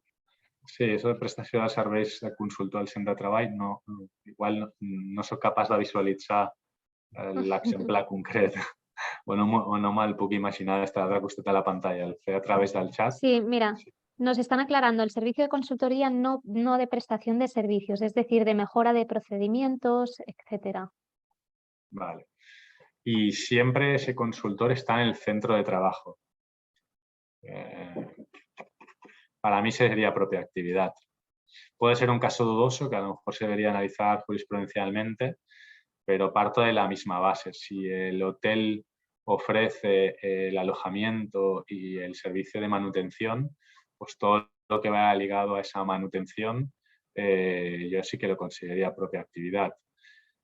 Pero bueno, desde el punto de vista de tal y como está planteada, me genera dudas. He dicho que el tema de la propia actividad es súper casuístico. Es un concepto jurídico indeterminado y a veces no es matemáticas decir sí o no. Yo lo entiendo como propia actividad. En cualquier caso, Pedro, me gustaría preguntarte, y aprovechando que te tenemos aquí, ¿qué harías en esos casos en que las empresas tengan dudas sobre si están hablando de propia actividad o no? ¿Qué recomiendas que tengan en cuenta en estos casos? Sí, una cosa, por el chat he visto que comentan que el tema del coworking, la persona en concreto pregunta y dice, yo solo soy un coworker más, es decir, un usuario más. Pues ahí la respuesta es muy fácil. Tú no estás subcontratado nada, estás simplemente compartiendo un espacio, un centro de trabajo con más empresas o trabajadores autónomos. Tú ahí tienes que cumplir tu obligación desde el punto de vista de la coordinación de actividades empresariales como empresario concurrente. Tú tendrás que informar de los riesgos que como usuario de ese centro de trabajo aportas al mismo. Punto. Ahí no hay ninguna subcontrata. Si tú únicamente compartes el espacio, la única obligación que le veo es la de la coordinación de actividades empresariales y en ese caso ni como empresario titular ni como empresario principal, sería como empresario concurrente. El tema de la propia actividad, mirad, en las diapositivas, arriba de todo, puse muchos ejemplos porque es muy casuístico de sentencias que se han ido dictando durante distintos años. He puesto pues, como 10 o 15, 20 ejemplos de qué se considera o no propia actividad. Es un concepto jurídico indeterminado, es un concepto que además ha ido variando a lo largo de la evolución jurisprudencial, que se ha interpretado de manera restrictiva, por ejemplo, con el tema de los hoteles, porque a las camareras de piso sí se les aplica el 42.2, es decir, esta responsabilidad es solidaria de naturaleza salarial y social, y porque a las trabajadoras que hacen la limpieza de zonas comunes no. Siempre ha sido una cuestión que se ha ido planteando, pero es muy, muy casuístico y es muy jurisprudencial, ¿vale? Entonces, aquí he puesto pues 1, 2, 3, 4, 5, 6, 7, 8, 9, 10, como 15, 20 ejemplos de sentencias que han ido interpretando pues, determinadas actividades que son propia actividad. Y también he puesto otros ejemplos donde no se ha considerado propia actividad, ¿vale? No es fácil, en ocasiones hay que acudir pues, a la jurisprudencia, que son los que al final interpretan la norma. Yo aquí como Pedro y como inspector de trabajo lo que puedo es dar mi opinión y si yo me lo encontrara en un supuesto concreto, pues evidentemente me tocaría analizar si es o no propia actividad y lo haría en la medida de lo posible basándome pues, en doctrina judicial o si existe en jurisprudencia del Tribunal Supremo. La variedad de actividades que se externalizan es tan rica que a veces pues, no es fácil el poder determinarlo. O sea, que no tengo una respuesta mágica. Hay temas pues, que te lo tienes que plantear, ¿vale? Gracias, Pedro. Otra de las preguntas que nos plantean es, dice, en nuestro caso somos una empresa contratista, no nos piden ninguna documentación de las que se ha mencionado en la jornada, ni antes ni durante la contratación, ni tampoco se realiza el CAE, en excepción de alguna de las actividades, entiendo. Como empresa contratista, ¿tendríamos algún problema? ¿Debemos facilitarla aunque no nos la pidan? Me explico. Como empresa subcontratista a la que no me piden esa documentación, yo estaría tranquilo. Es una buena práctica que debe cumplir siempre la empresa que va a subcontratar para evitar que se le pueda extender el mecanismo de la responsabilidad. Lo que sí quieren tener claro las pequeñas y medianas empresas es, no soy yo el que subcontrato, sino que yo soy el subcontratado. Pues aquí yo lo que tengo que tener muy claro son dos cuestiones. Yo debo cumplir con mis obligaciones en materia de coordinación de actividades empresariales, porque si no, la inspección me podría sancionar. Es decir, yo siempre que voy a un centro de trabajo como subcontratado, tengo la primera obligación de informar qué riesgos yo voy a introducir en ese centro de trabajo, por la actividad que me realicen mis trabajadores, por los equipos de trabajo que vayan a utilizar. Y en segundo lugar, el hecho de que esos servicios no se presten en mi centro, sino que acuda a un tercero, lo que me debe estar haciendo pensar siempre es, ojo, yo no tengo esta presencia física de mis trabajadores en mi centro de trabajo, sino que se desplazan a un tercero. Pues ahí ser muy garante de todo lo que es el ámbito de aplicación de la Ley de Prevención de Riesgos Laborales. Cómo garantizar la seguridad y salud de mis trabajadores, estén o no estén en mi centro de trabajo. Por lo tanto, la pregunta tiene esta doble respuesta. Primero, cómo va a ser una empresa concurrente cumplir con la coordinación de actividades empresariales y, en segundo lugar, aunque mis trabajadores no estén en mi centro de trabajo, yo sí o sí tengo que aplicar todas las obligaciones que me marca la Ley de Prevención de Riesgos Laborales. Si el empresario que me ha subcontratado no me pide la documentación o no cumple ninguna de estas buenas prácticas, pues en el caso de que hayan responsabilidades salariales, social o de seguridad y salud en relación a mis trabajadores, lo que va a haber ahí, como he comentado, son responsabilidades solidarias hacia la empresa que me ha subcontratado, ¿vale? Yo responsable directo siempre de las obligaciones en materia de prevención. Yo también responsable directo siempre de las obligaciones en materia salarial y de seguridad social, pero eso externalice o no externalice.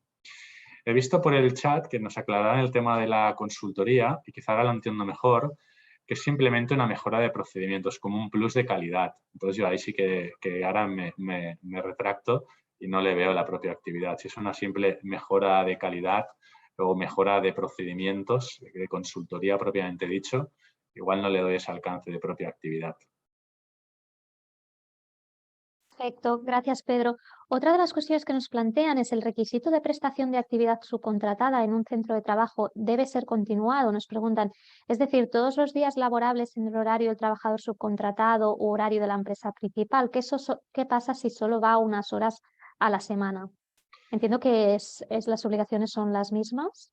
Sí, a ver, pues cuando la norma habla de que sea de manera continuada, no se refiere a que tengan que ser todos los días 8 horas diarias, sino que hay una presencia continuada en el centro de trabajo y me da igual, o yo entiendo que da igual que sean 2 días a la semana 8 horas, 3 días a tiempo parcial 4 horas, sino una permanencia en cuanto a la ejecución de esos servicios. Es decir, si a mí me subcontratan para ir, yo que sé, a un supermercado y hacer una operación de mantenimiento de lo que es la instalación eléctrica, yo voy, hago ese trabajo y me vuelvo. Es decir, no tengo una permanencia continuada. Si yo hago un mantenimiento específico, como decía, y ese mantenimiento específico me lleva a tener que realizarlo durante varias semanas o un mes, ahí sí que entiendo que es continuado. Es decir, no es tanto si es una jornada completa o jornada parcial, sino que los trabajos, digamos, tengan una continuación en el tiempo, con independencia si es 8 horas, 3 horas o 2 días a la semana o 5. Perfecto, muy claro, Pedro. Otra de las preguntas que nos llegan, en el caso de una empresa concurrente que es cliente, no proveedor, es la que compra los desechos de la actividad para procesarlos, que viene a buscar estos subproductos a través de un transportista, se debe hacer la coordinación de actividades. La entrada de este transportista al centro de trabajo es susceptible de un accidente de trabajo, pero no sé si se debe hacer la coordinación al ser cliente y no una contrata. Es Sí, decir, vuelvo porque es un poco, no sé si la quieres leer tú, Pedro, personalmente, pero no, bueno, es el caso. sí, ¿Sí? la he entendido. Sí, no era fácil al principio, pero yo creo que con lo que hemos leído al final la puedo entender. Es decir, en el momento que cualquier empresa cliente entre a un centro de trabajo, haya o no subcontratación, es decir, con independencia de que haya un contrato de ejecución de obra, un contrato de arrendamiento de servicios, si ese trabajador de ese cliente entra a mi centro de trabajo, imaginaros que es un autónomo, que el transportista es un autónomo, ¿vale? Que entra a mi centro de trabajo, yo tengo que cumplir con la coordinación de actividades empresariales. Olvidaros de que haya una contrata propiamente dicha. En materia de prevención es indiferente, ¿vale? Por lo tanto, en el momento en que ese transportista que viene al centro de trabajo a buscar esos desechos de la actividad para posteriormente procesarlos, pero tiene que acceder a mis instalaciones, y ya digo, aunque sea una empresa, una SA, una SL, o ese transportista fuera un autónomo, hay que cumplir con las obligaciones de coordinación. Y para ponerlo más fácil, ahora imaginémonos que es al revés. Nosotros somos el trabajador autónomo, ¿vale? Que accedemos a ese centro de trabajo con nuestro camión. Pues aunque digamos, y esta sea la regla general, que la ley de prevención no es de aplicación a los autónomos, tiene esta excepción. Ese autónomo también tiene que cumplir con las obligaciones de coordinación. Es decir, que si yo, Pedro, entro en el centro de trabajo de esa empresa para llevarme ese material, yo tengo que informar de los riesgos que aporta ese centro de trabajo y ese empresario titular me tendrá que informar y dar instrucciones de por dónde acceder, dónde dirigirme y cómo recoger esos desechos para procesarlos. Sin ninguna duda, se aplica la subcontratación y en caso de accidentes de trabajo se irá por subcontratación. Si el accidentado es un trabajador autónomo, no se le aplica la ley de prevención, pero las distintas empresas concurrentes, sean autónomos, tengan o no relación entre ellas desde el punto de vista de la subcontratación, todos tienen sus distintas obligaciones en materia de coordinación. No he entrado a explicar todo el tema de coordinación porque es muy complicado y si hubiera entrado a explicar todas las obligaciones de coordinación hubiera necesitado pues igual 20 o 30 minutos. Pero al caso que me plantean, la respuesta es esta. Perfecto, gracias, Pedro. Nos plantean si durante la ejecución de la contrata hay un certificado positivo de deudas con la Seguridad Social. Entiendo que positivo con existencia de deudas. ¿Tenemos que rescindir el contrato con el contratista o ya por el hecho de pedir el certificado ya me exonera de la responsabilidad como empresario principal? Esta pregunta es muy importante porque lo vamos no a matizar, sino a explicar muy claramente. El certificado solo exonera de las deudas que pudiera tener una empresa por cuotas con la Seguridad Social antes de la contrata. En el momento, pues decía, yo lo que tengo que comprobar es si voy a subcontratar contigo, Ariadna, que tú no tengas deudas por cuotas. ¿vale?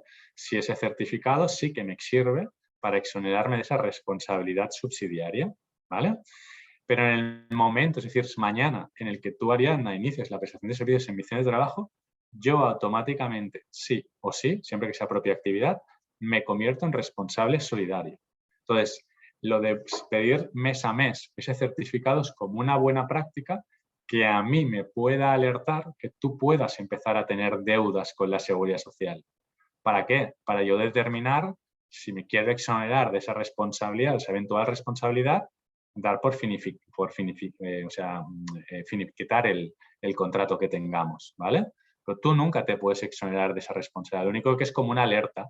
Yo lo pido mes a mes, me sirve como una alerta. En el momento que me salta la alerta porque estoy viendo que tú puedes tener deudas con la Seguridad Social, o en el momento que tú no me acredites que estás pagando el salario de tus trabajadores, yo lo que hago es, ojo, y a partir de ahí, de que me saltan las alertas, yo puedo decidir dar por finalizada la contrata, ¿vale? Pues es muy importante tener en cuenta antes y durante. Antes sí que me exonera, durante no exonera.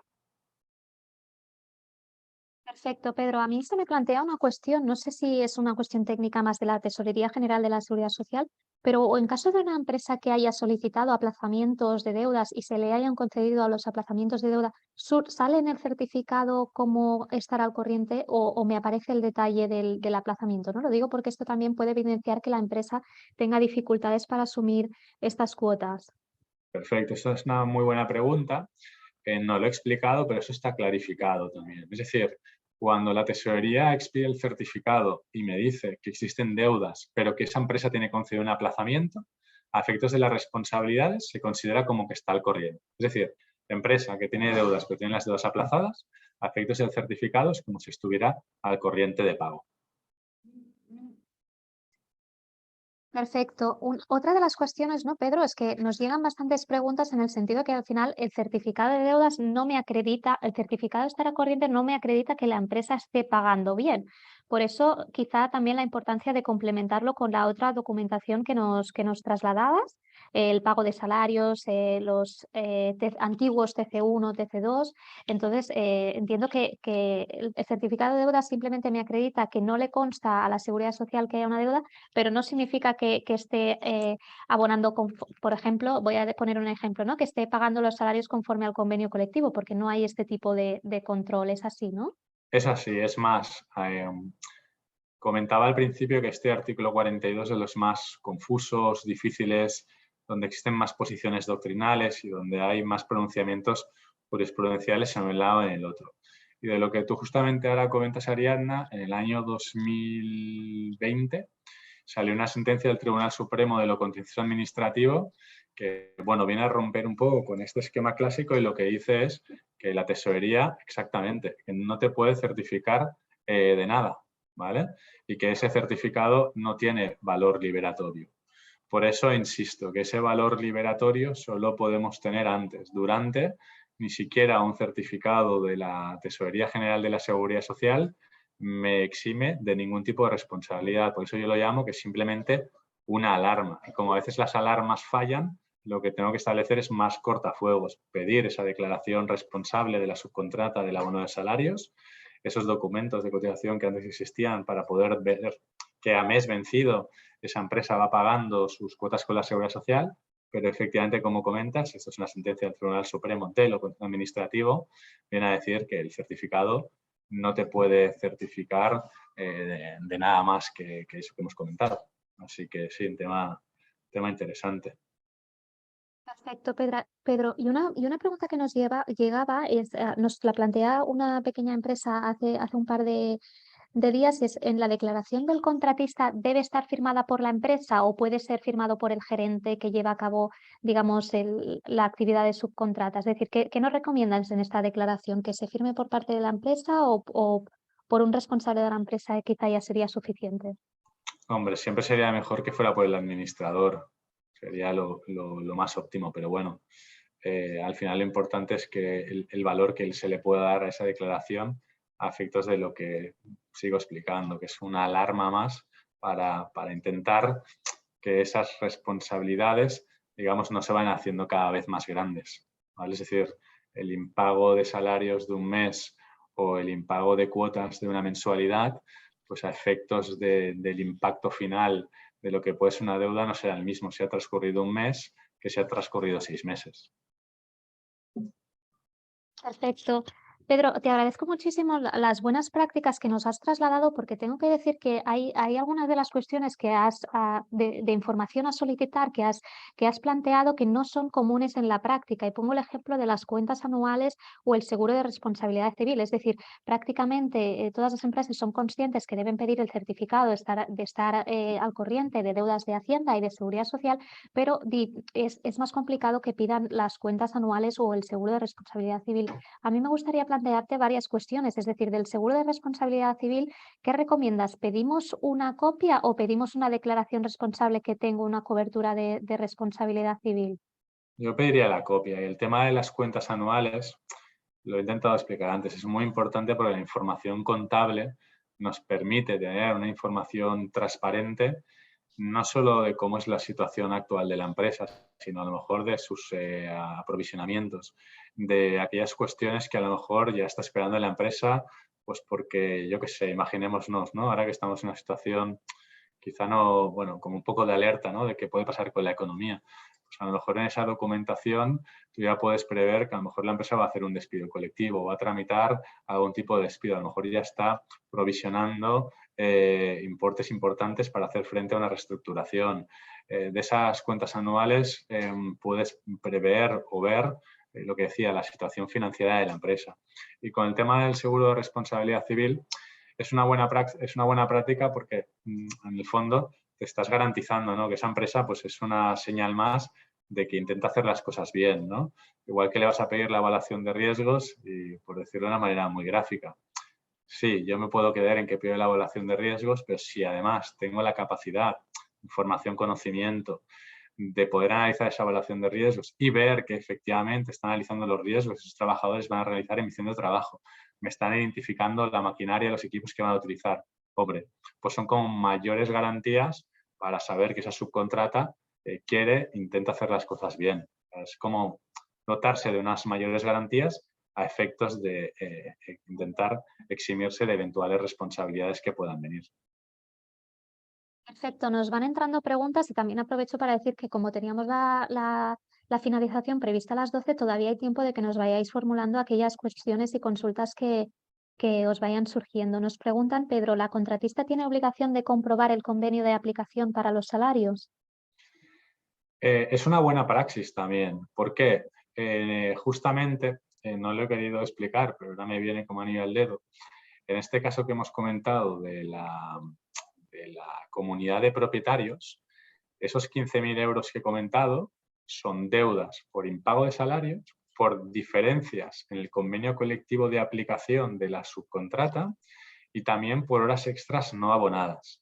Por lo tanto, el comprobar que el convenio colectivo de aplicación que utiliza la subcontrata es el correcto, también es un buen mecanismo para garantizar que por ahí no vengan eventuales deudas salariales con los trabajadores.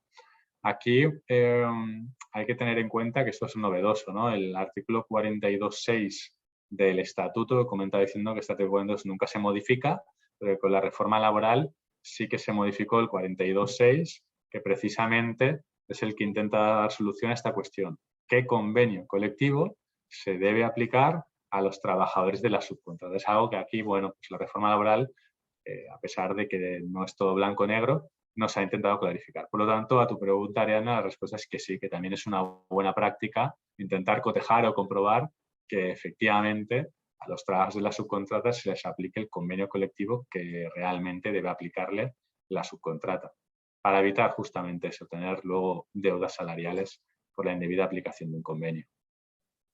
Perfecto, Pedro. Otra pregunta que nos gustaría plantearte es, tenemos el caso de varias empresas que a la hora de formalizar, a la hora de formalizar subcontratas y pedir el documento, el permiso de trabajo, digámoslo así, tienen dudas sobre si ese permiso de trabajo corresponde o no a esa persona en concreto. Es decir, que no haya quizás suplantaciones de identidad, que nos llegan casos de inspecciones de trabajo por suplantaciones de identidad y la empresa simplemente había pedido el permiso de trabajo, pero no había podido hacer esta validación de si realmente ese permiso de trabajo se correspondía con la persona de la empresa subcontratada que venía a prestar servicios. Entonces, yo no sé si, Pedro, aquí tenéis algún tipo de recomendación en este sentido. Sí, aquí se nos plantea bastante frecuente este caso. Incluso es una información que hemos compartido pues, con otras provincias, en concreto un caso que venía de Girona, y a la conclusión a la que llegamos era bastante taxativa. Si realmente esa empresa nos podía acreditar que había hecho todo lo posible para que su trabajador cumpliera con la normativa, pues nosotros no le imputábamos la responsabilidad. Es decir, que si había una simulación y esa simulación no se podía haber detectado, no se le considera como o sea, no se le levantaba el acta de infracción. Son bastantes los casos, especialmente en determinados sectores donde se suplantan la personalidad, intercambios de permisos de trabajo. Entonces, aquí es un poco analizar la prueba o lo que se puede acreditar en la actuación inspectora de si efectivamente la empresa, ostras, podía ser conocida por decirlo de alguna manera. Es que el gol nos lo ha colado la inspección y se lo ha colado la empresa. En este caso, si no vemos ese ánimo defraudatorio por parte de la empresa, no imputamos la responsabilidad. Muy bien, Pedro. Nos llega una pregunta por el apartado de preguntas que refiere a sucesión de empresas. No sé si yo la planteo, a pesar de que no es el objeto de la jornada, a ver si podemos darle respuesta al asistente. Nos dice, la pregunta es la siguiente. De cara a posibles responsabilidades que se pueden derivar del empresario principal / empresario titular al finalizar la externalización del servicio, ¿qué sucede con los trabajadores que están adscritos a una contrata y esta finaliza y se inicia de nuevo la misma externalización del servicio, pero no con otro subcontratista? En el supuesto de que el servicio que estaba externalizado finalmente lo realizase la empresa principal, ¿estos trabajadores deben ser subrogados? ¿Deben ser despedidos? Entiendo que la última pregunta, Pedro, hace referencia a caso de internalizar una actividad que tenía externalizada con los mismos trabajadores que tenía la empresa subcontratada. Sí, sería el caso de la reversión de contratas, es decir, si algo que está externalizado, la empresa principal decide internalizarlo y lo hace con sus propios trabajadores, no se aplica la sucesión de empresa. Si en esa internalización se realizara ese servicio con trabajadores que antes pertenecían a la subcontrata, sí que se aplica la sucesión de empresa. Lo mismo, una vez finaliza una contrata y se inicia otro, pues que una actividad la realice una empresa con una subcontrata, finalice la misma y luego venga otra subcontrata, cuando no hay nada previsto en convenio colectivo, lo que hay que analizar es la mano de obra. Y digamos, bueno, desde el punto de vista de actividades inmateriales sería más fácil. Desde el punto de vista de actividades materiales, aplicarnos el código. Pero por decirlo de una manera más entendedora, que si no nos liamos. Si finaliza una contrata y esos trabajadores se van, es decir, y viene una nueva contrata, salvo que esté previsto algo en el convenio, pues ahí no pasa nada. Finaliza una contrata, entra nueva. El problema de sucesión de empresas se plantea cuando al iniciarse los servicios por la nueva contratista, esta se queda algunos trabajadores o algunos medios materiales para poder realizar la actividad, ¿vale? Es decir, desde el punto de vista material es lo que valora la sucesión de empresas. Si para poder realizar esa actividad yo necesito las instalaciones, la maquinaria, aplico sucesión de empresa. Cuando no hay propiamente chicha, sino que simplemente hay mano de obra, si esa nueva subcontrata utiliza trabajadores desde el punto de vista cuantitativo, sucesión de empresas. Si utiliza, por ejemplo, los encargados y solo ese conocimiento que tienen los encargados es el que permite realizar la actividad aunque fuera con otros trabajadores, se aplica la sucesión de empresa y las reglas de responsabilidad solidaria del artículo 44. Esto, bueno, es una pregunta, claro, muy extensa que intento resumir desde este punto de vista. Contratas materiales, inmateriales y la última, la reversión. Si yo revierto la contrata y lo hago con mis trabajadores, no hay ningún problema. Si al revertir la contrata yo me quedo parte de esos trabajadores, pues ahí está el riesgo de que se aplique la sucesión de empresa. De hecho, este tema, Pedro, nos daría para una jornada específica de sucesión de empresa y de subrogación de trabajadores. Pedro, me gustaría si pudiera plantearte estos últimos minutos de ponencia para saber un poco desde la Inspección de Trabajo qué recomendáis en casos de posible cesión ilegal, es decir, ¿qué podemos hacer las empresas, sobre todo aquellas que sean pequeñas, para evitar estos riesgos de cesión ilegal? Como Inspección de Trabajo, ¿qué recomendaríais? Sí, a ver, podría hasta ponerlo en la pantalla porque también tengo una diapositiva de qué cuestiones cuando se subcontrata debe tenerse en cuenta los efectos de no incurrir en cesión ilegal, pero como no es el objeto de la ponencia, yo en la diapositiva lo explicaba de una manera muy gráfica para que se entendiera, ¿no? Al final es no incurrir en esa voluntad o deseo de controlar por parte de la empresa principal qué hacen los trabajadores de la subcontrata. Si yo, Pedro, se me ocurre dar órdenes e instrucciones a tus trabajadores Ariadna de manera directa, pues ahí estoy cubriendo de un riesgo importante de que se considere cesión ilegal, porque al final eso no deja de ser que el que ejercita el poder de dirección soy yo, ¿vale? Lo mismo en cuanto a la titularidad de los medios de producción. Si para realizar la subcontrata se utiliza con medios de producción que son de la principal, pues es otro indicio fuerte de cesión ilegal. Es decir, que me estoy desviando. Habría que analizar muy bien desde el punto de vista documental todas las cláusulas que vienen impuestas en la propia contrata. De manera que yo en esas cláusulas nunca deje por escrito que yo voy a ser quien dé las órdenes e instrucciones a tus trabajadores, de que toda la maquinaria o medios materiales son titularidad o propiedad mía, de que la forma de pago de la contrata no sea por horas o por trabajadores, sino que sea a precio alzado. Bueno, son toda una serie de indicios que marca la jurisprudencia, y ya digo, a veces o de la propia documentación ya se puede apreciar estos indicios, o luego, obviamente, como comentaba, la contrata puede nacer lícitamente y ser una contrata válida, pero con el tiempo desnaturalizarse y convertirse en una cesión ilegal. Es decir, que siempre hay que estar alerta en este caso, ¿vale? Es decir, una subcontrata puede ser perfectamente válida hoy, pero de aquí 3 meses haberse desnaturalizado y haberse convertido en una cesión ilegal. Por lo tanto, todo lo que son las cláusulas y contenido de lo que es ese contrato o esa subcontrata deben ser analizados desde lo que son los indicios de cesión ilegal.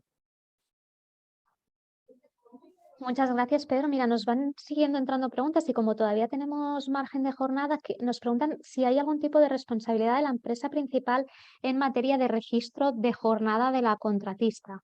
Es una pregunta, a veces nos preguntan, incluso a veces con el tema de trabajadores de la ETT. El registro de jornada es una obligación que tiene que llevar cada una de las empresas en relación con sus trabajadores. Y el hecho de que se externalicen servicios no impide que la propia empresa que tiene externalizados servicios o que desplaza a sus trabajadores pueda seguir aplicando el registro de jornada con medios telemáticos o medios informáticos.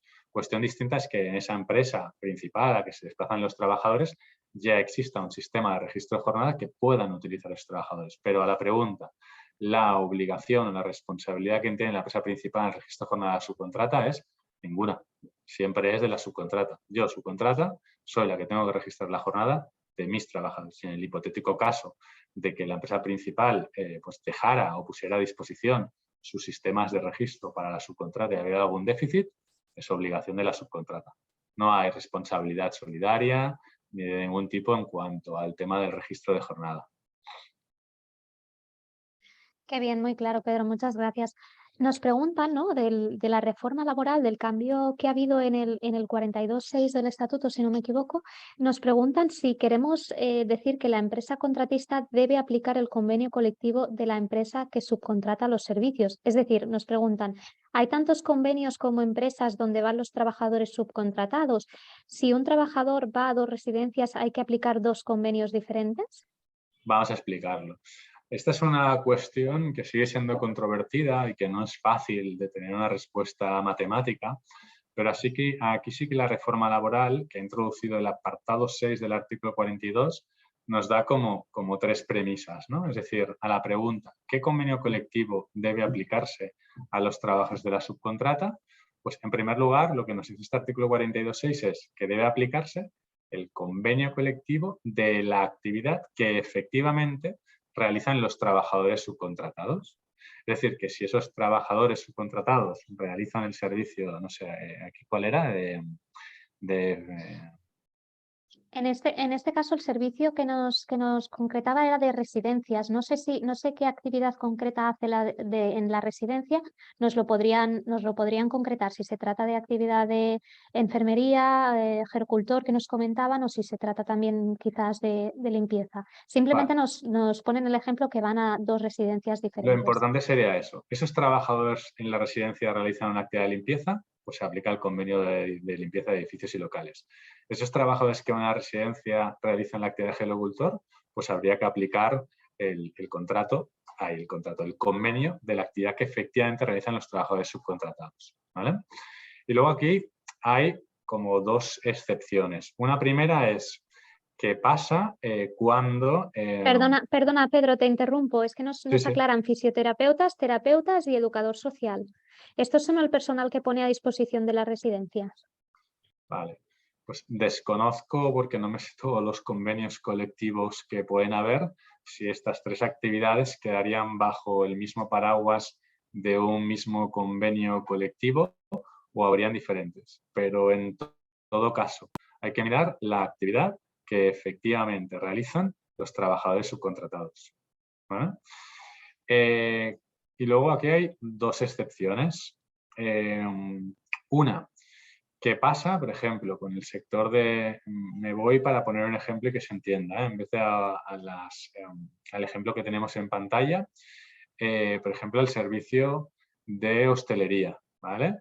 Donde hay un convenio colectivo sectorial, ¿vale? Que establece limitaciones a la subcontratación. El convenio colectivo de hostelería de Cataluña establece que en el caso de que se subcontrate parte de la actividad, por ejemplo, el servicio de camareras de pisos, hay que tener en cuenta que esa subcontrata debe siempre respetar el salario y la jornada que marque el convenio del sector. Eso sería como una primera excepción a la regla general de aplicar el convenio del sector de actividad. Y luego hay una segunda excepción a la primera regla general, que es qué pasa cuando esa subcontrata tiene un convenio de empresa propio, ¿vale?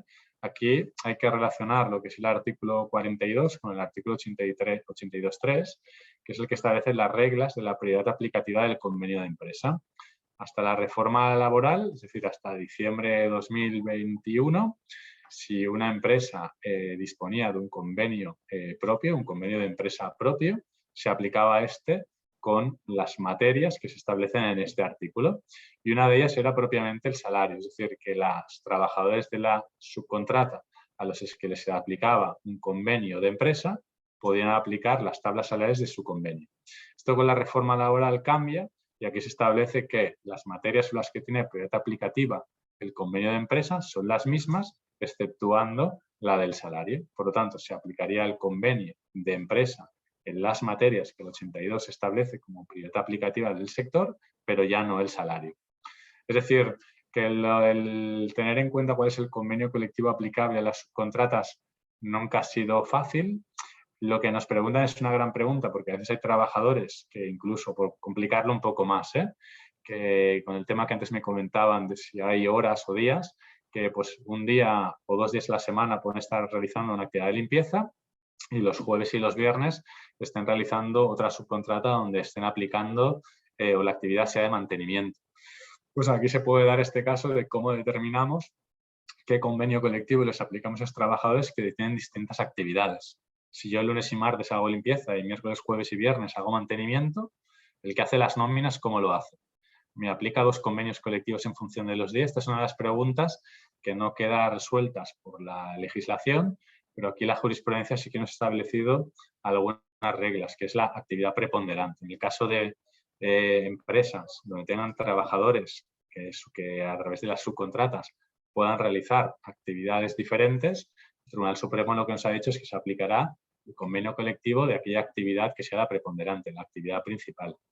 Y en el caso en que no se pueda determinar, pues aquí es donde vienen, digamos, los problemas más aplicativos. Pero vaya, todo ha venido por qué convenio colectivo aplicamos y aquí lo que hay que tener en cuenta es este artículo 42.6 y estas 3 premisas que he intentado resumir de la manera más esquemática posible. Claro, muy bien, Pedro. Yo creo que es un tema complejo porque nos comentan que existe el convenio de residencias, con lo cual dentro de la propia actividad, ¿no? Entendemos que puede haber una multitud de convenios colectivos que cabría analizar cuál de ellos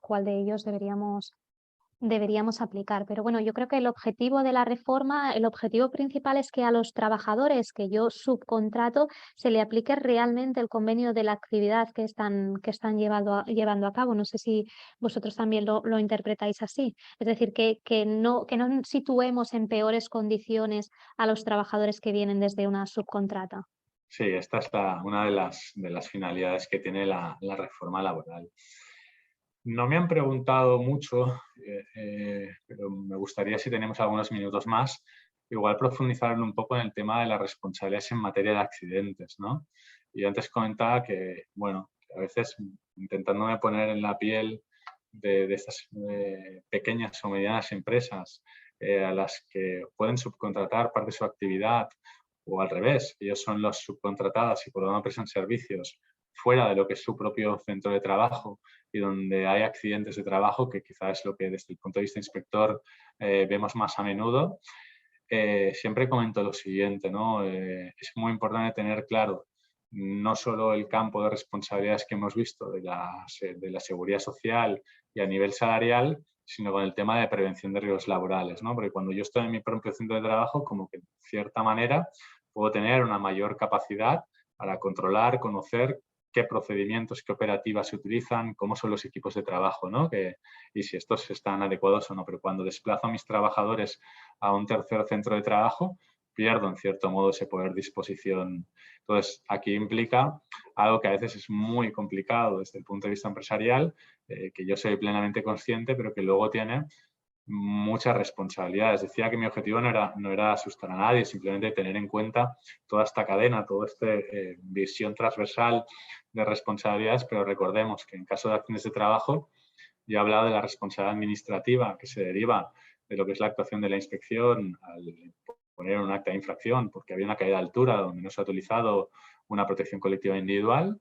De ahí se deriva un eventual recargo de prestaciones en el caso de que ese trabajador pues haya tenido una incapacidad temporal o finalice con una incapacidad permanente o con cualquier otro tipo de prestación, donde ahí está el tema del recargo de prestaciones, donde hay que tener en cuenta que en el caso de trabajadores que tengan una edad, pues en cierta manera joven, o trabajadores de corta edad, se va a generar un recargo de prestaciones que se va hasta la edad de jubilación y que ese recargo de prestaciones se capitaliza.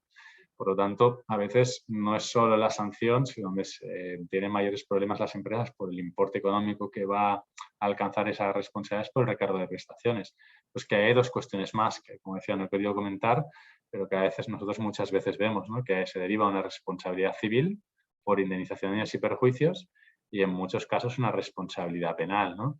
Entonces, bueno, imaginarse a un pequeño o mediano empresario que quiere hacer las cosas bien y que tenga la desgracia de que haya un accidente y luego ver que ese administrador pueda ser imputado penalmente, pues es muy duro porque se habla de un abanico de responsabilidades brutal. Por eso comentaba que el tema de la prevención siempre hay que tener también presente porque luego, bueno, suceden muchas desgracias. No sé si por aquí alguien quiere comentar Sí. alguna cuestión o preguntar alguna cuestión más. Yo encantado. Muchas gracias, Pedro. Aprovecho estos 2 minutos que nos quedan para preguntarte, en el caso de, a ver cómo lo verías tú, una empresa que se dedique al montaje de espectáculos, de escenarios, los transportistas que llevan a cabo el transporte de este material para el montaje de espectáculos, si están subcontratados, se podría entender como propia actividad. Es decir, en el momento en el que yo subcontrato el movimiento, ¿no? de este material para montar el escenario, si desde la inspección podríais verlo o así, con la poca información que te estoy dando, si lo podríais ver como propia actividad. A lo que es el montaje de la estructura, está claro que es propia actividad. Si yo no monto la estructura, yo no puedo realizar el evento. Si solo es el transporte de materiales, que entiendo que es la pregunta, yo entiendo que también sin ese transporte de materiales yo no puedo realizar la actividad. Y lo que decía al inicio, ¿no? Para entender lo que es propia actividad, yo lo entiendo en el sentido que si eso que es subcontratado me impide el poner el producto a disposición del tercero, es propia actividad. Si yo no muevo esos materiales, yo no puedo montar el escenario. Entonces, yo lo vería como propia actividad. Lo mismo que algunas actividades de logística o de transporte de mercancías, ¿no?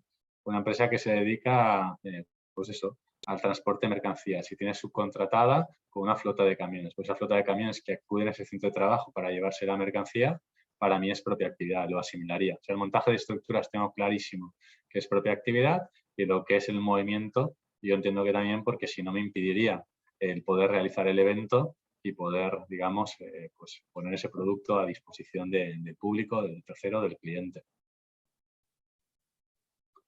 Gracias, Pedro. Es muy claro el ejemplo de poder poner a disposición el producto al cliente.